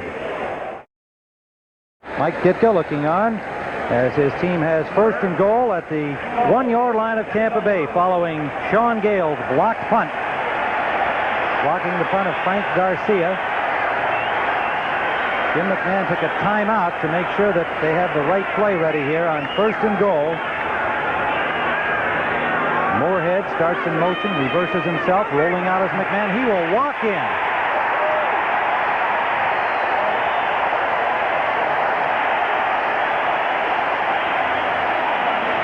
Flags everywhere. And you know what this is going to be? Too much celebration in the end zone. And that will be tacked on to the Bears kickoff. You got to be kidding. Well, no, I'm not, because that's all that could be. McMahon and Kurt Becker. They scored a touchdown. Will penalize 5 yards on the kickoff. Unsportsmanlike conduct. Someone other than the man scoring a touchdown spiked the ball. It's called unsportsmanlike conduct. Technically, that was put in last year, as you may recall, after the high incidence of spiking that used to go on, and they tried to cool out all of the stuff that was happening in the end zone. I don't think this one was too overdone. No, they didn't call it very much last year either, as McMahon. They faked to Peyton, and McMahon just cruised into the end zone and holds the ball. Kurt Becker comes over. He gave the ball to Becker. Becker, 79, and he spikes the ball. So that's the 5-yard penalty, and then folks. they gave it a couple of low fives, and they got the penalty. Well, I never agreed with that penalty when they call it, except for extreme cases. I mean, let the guys have a little celebration, it would seem like to me. Well, it's not supposed to be fun out there. This is big business. It's supposed to be that? fun. I think I remember it used to be fun. All right. Time. Well, the Bears are having a little more fun than the Buccaneers are right now, but there's 12:32 still to play in this game as Jim McMahon gets a little air down there. Well, the air conditioner will work on that haircut. It hasn't got a whole lot to get through. We have had 66 points scored in this football game. Who would have thunk it? And you know, this is a big game for Mike Ditka and a big bang for the Chicago Bear offense due to the fact that usually when this team needs to be saved, it's the defense that does it. This is the time that the offense has come through for the Chicago Bear defense. Atlanta at San Francisco, the first games of the doubleheader Sunday. And a good kickoff is taken by McGee, Calvin McGee, the reserve U-back, number 86, the rookie from Southern, and he gets to the 45-yard line. So the Buccaneers will start with good field position here with 12:24 remaining. And Johnny, your comment on that decision? Do you like that kickoff play or not with 12:24? You know what I was thinking about? I was thinking about Pete Rose. I just saw on the scoreboard, Pete Rose has just tied Ty Cobb's record, 4,191 hits, so he needs only one more. So back to football. Is Rose, is he a wide receiver or running back? He was a halfback in high school, and a good one. I bet he was.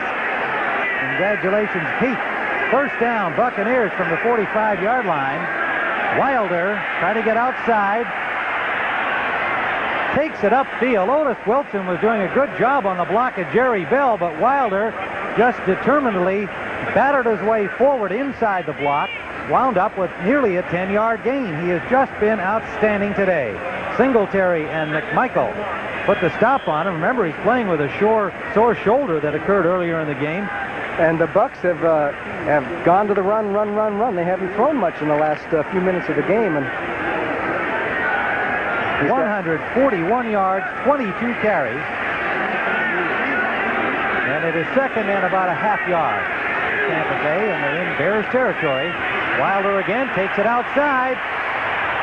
Leaped over the tackle of Fensick and landed again on that bad shoulder. And he has the first down and then some inside the 35, but he is in pain.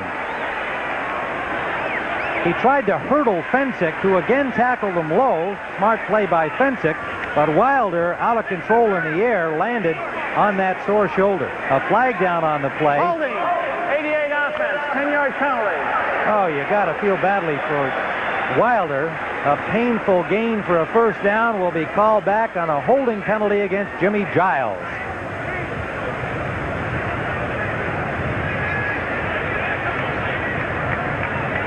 Well, there's the end of the illegal block, I believe. But here goes Wilder up and over, and then he comes down on that shoulder. That's the shoulder that he hurt, and he's playing on guts, I'll tell you. And he's going to have to leave the ball game now. And we haven't been able to determine how serious it is, if it's a slight separation or what kind of a bruise it is, whether it be a long-term type of injury. That would be very detrimental to the Tampa Bay Buccaneers because he's their offense. The penalty will leave them a 2nd and 5, I believe. They spotted the ball at the 50-yard line. You know, you mentioned how he's a sharp dresser, one of the best-dressed men in the NFL. I read recently that he's signed a modeling contract with the John Casablanca Agency, which is one of the prestigious modeling agencies, and they say he's a real natural talent, and that he'll have some things to do in the off-season, and after his pro career might lead to some other opportunities. Guy, I mean, he is such a terrific competitor. Pete Rose, and a sack by Richard Dent. Back to the 40-yard line, his 2nd of the day. Steve DeBerg dropped back at the 40, a 10-yard loss. 17 and a half sacks last season, led the league in the NFL for Richard Dent, and he's got 2 here in his opening game of this 1985 season. If he averages 2 a game, that's what? 32 for the year. So he's off to another good start, and he didn't play all the games last year. They spot the ball at the 44, so it is 3rd and 11. Edger Armstrong is in, and Steve DeBerg has to call a timeout. Tampa Bay 2nd timeout. Tampa Bay 2nd timeout. Well, now I think we're seeing a little bit of the effects of the new offense and the new situation of what he's going to do in certain situations and his communication with Lehman Bennett and Jimmy Ray. We'll be back here at Soldier Field. The Bears lead by 10, 38-28. And here we have 3rd and 11 for Tampa Bay, and action everywhere. DeBerg went back without the football. He got 3 Bears with him, and the center, Randy Grimes, did not snap the ball. Ball starts 17. The quarterback, he pulled out without the ball. So there's apparent mix-up on the snap signal. You mean they went to the sidelines and had a timeout and everything for that to happen? You got the snap count wrong. Well, that's embarrassing, is what that is. That's like some old Tampa Bay football that we've seen in the past. And they started out like a house of fire here this afternoon. But in this half, the Bears have had 108 yards of total offense against only 40 for Tampa Bay. And meanwhile, the Bears have scored 3 touchdowns. DeBerg, intended for Giles, incomplete. The ball was there. Giles dropped it. He had Richardson turned around on the play. Couldn't hold on to the ball. No, I think the one thing that Richardson did do was he screened Giles so that Giles didn't see the ball till the last second. At any rate, it's 4th down for Tampa Bay.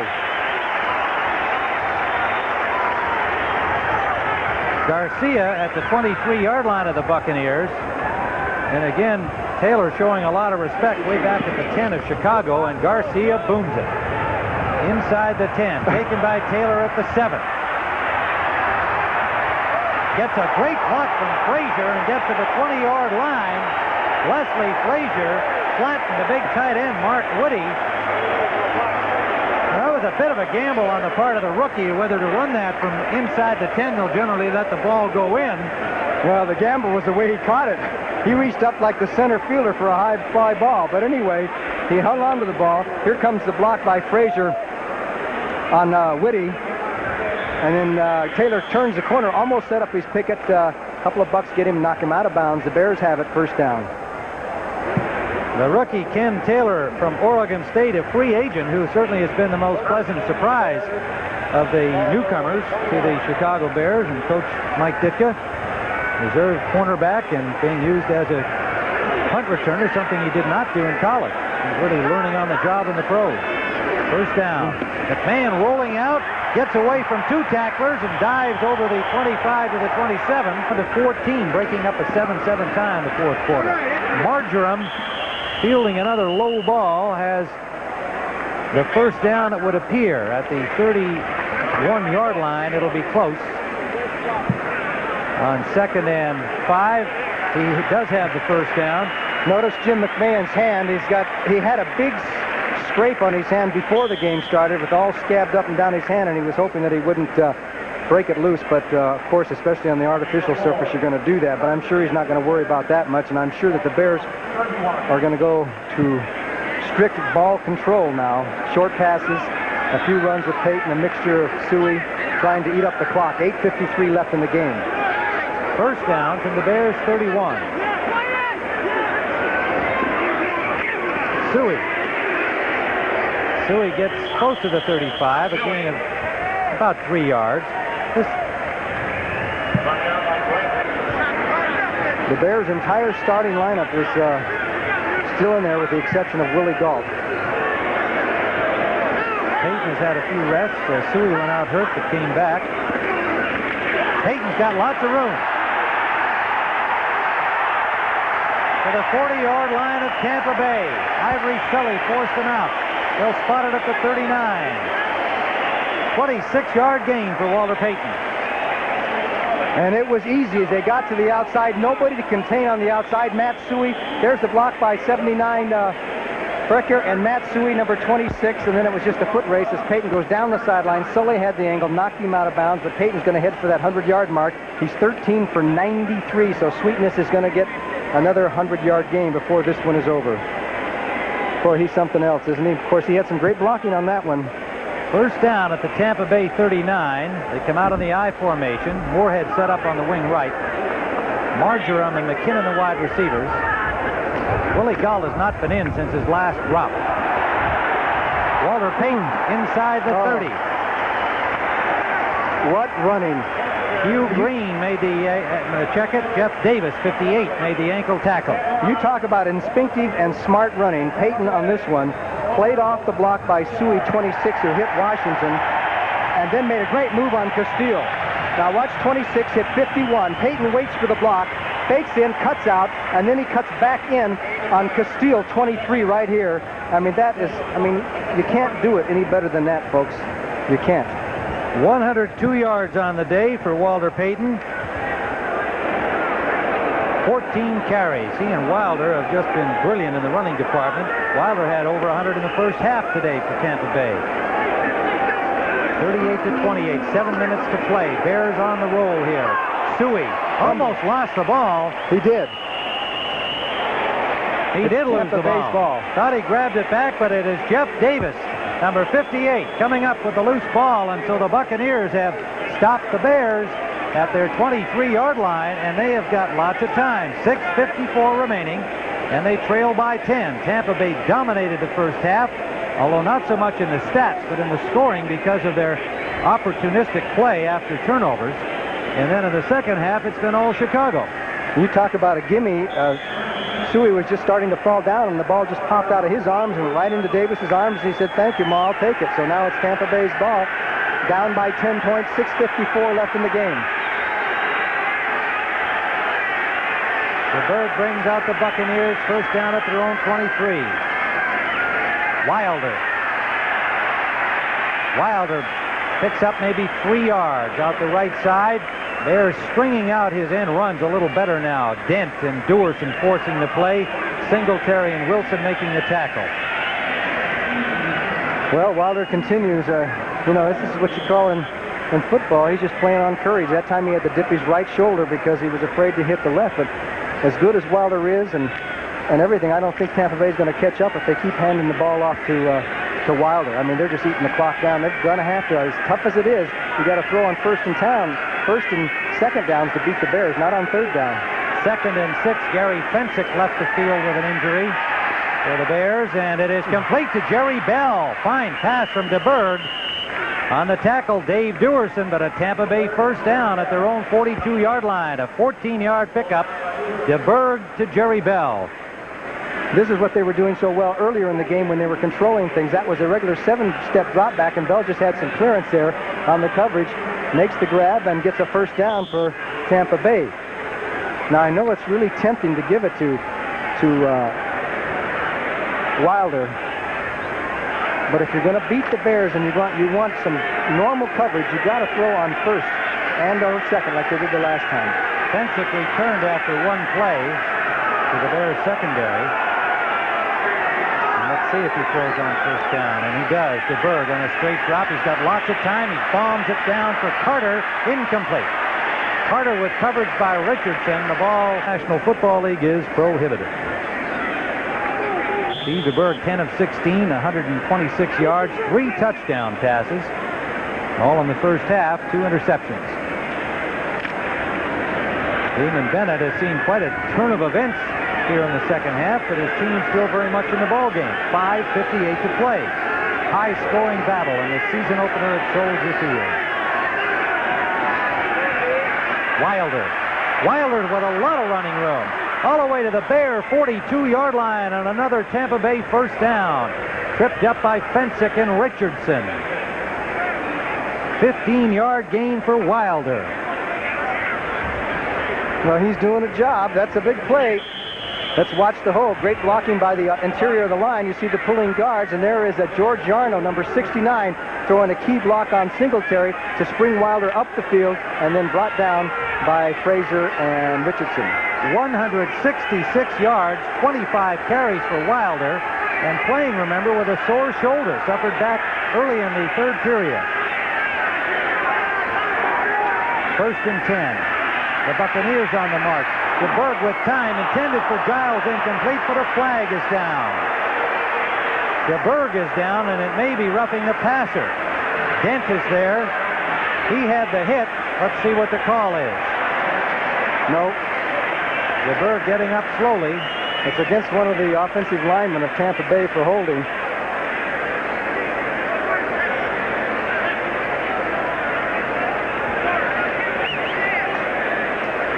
One thing that DeBerg has not been able to do is to get it to Jimmy Giles much today. Holding, 62 offense. 10-yard penalty. Holding against Sean Farrell, the 4-year man from Penn State, probably their best offensive lineman. Let's see what happened on the hit. I'll say one thing. He held his ground and took the shot. Boy, that's what you call a head snapper. Yeah, got hit from behind on the blind side, and there was a clean hit. Yep.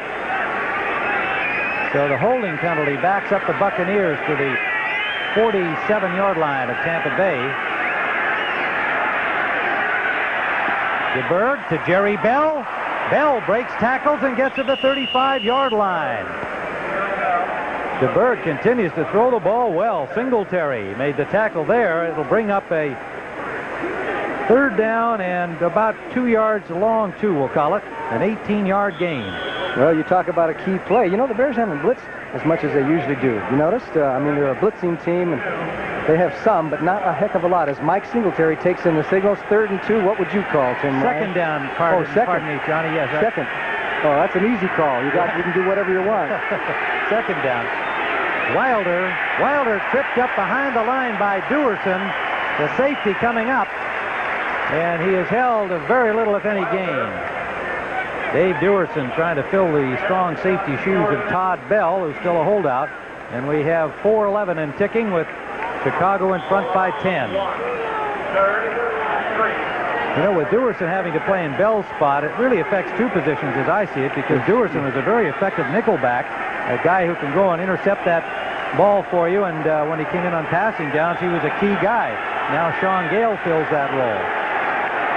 Third down and a long 3.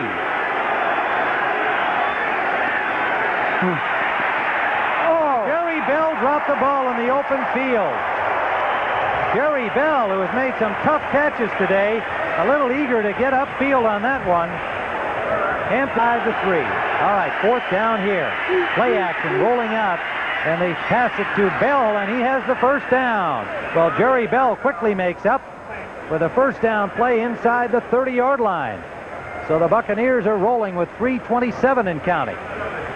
Now they've got to get one in the end zone in a hurry here in order to leave themselves enough time, certainly the 2-minute, get the ball back and have a chance to either force overtime or score the winning points. An interesting call, one of the few rollouts for DeBerg. You know, he doesn't roll out all that much, and that time when he did, he had all kinds of room out there. The Bears' pass rush has been designed because he's a pocket type of passer, so it's a good call.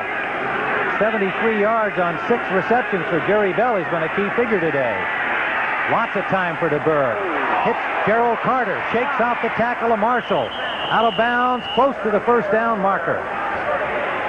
Wilbur Marshall, the linebacker, gave him a little shot when the ball arrived, but didn't hold on. So Carter turned it upfield for a 9-yard gain.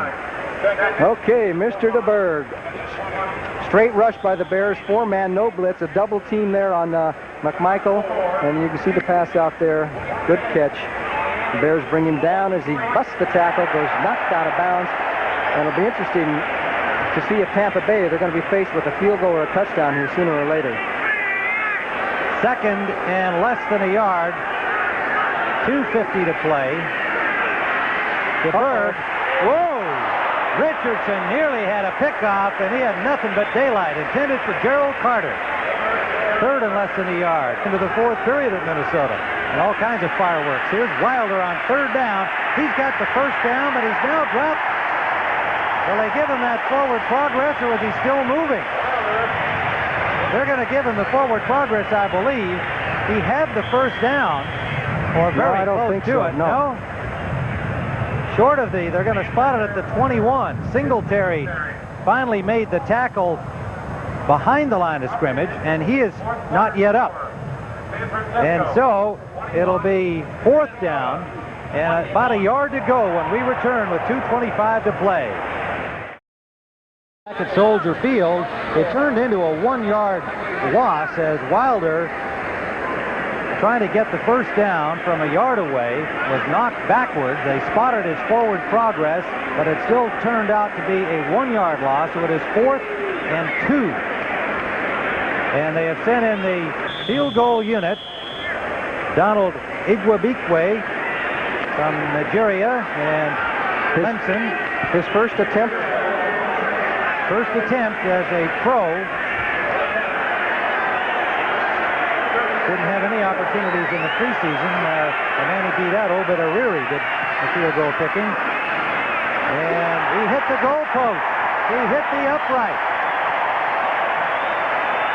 Igwebikwe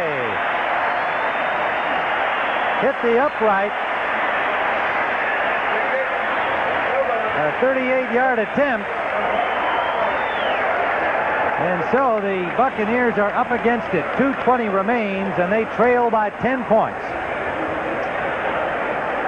Well, an inauspicious beginning as he hits the upright, and really not much left for Tampa Bay now because aside from missing this field goal and being down 10 points, they only have, I think, one timeout because they had to use a couple of timeouts throughout the second half because of confusion as to what they were going to run. So the Buccaneers are in big trouble after a very spirited effort here. They played a heck of a football game.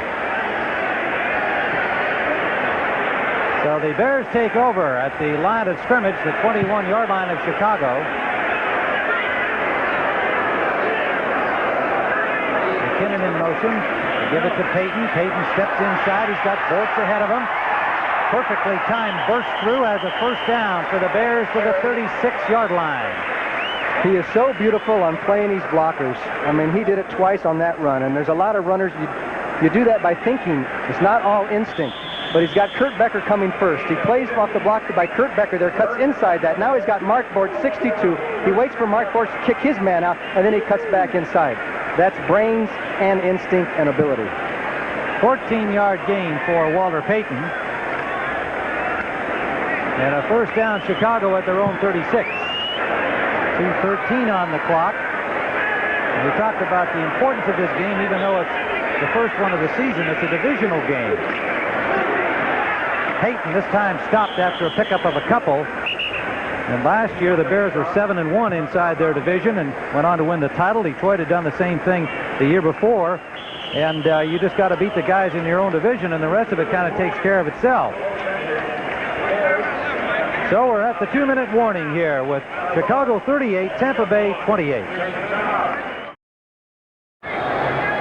So the Bears are 2nd and 8. Walter Payton is hit again right at the line of scrimmage and got little of anything there. The man to make initial contact, Scott Brantley, number 52, followed by Chris Washington, and the Buccaneers take their final timeout. 3rd down and 7. Big play for Tampa Bay. They got to stop them here.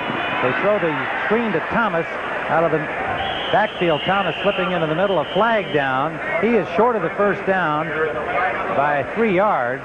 Let's see what the flag is. It's an important call.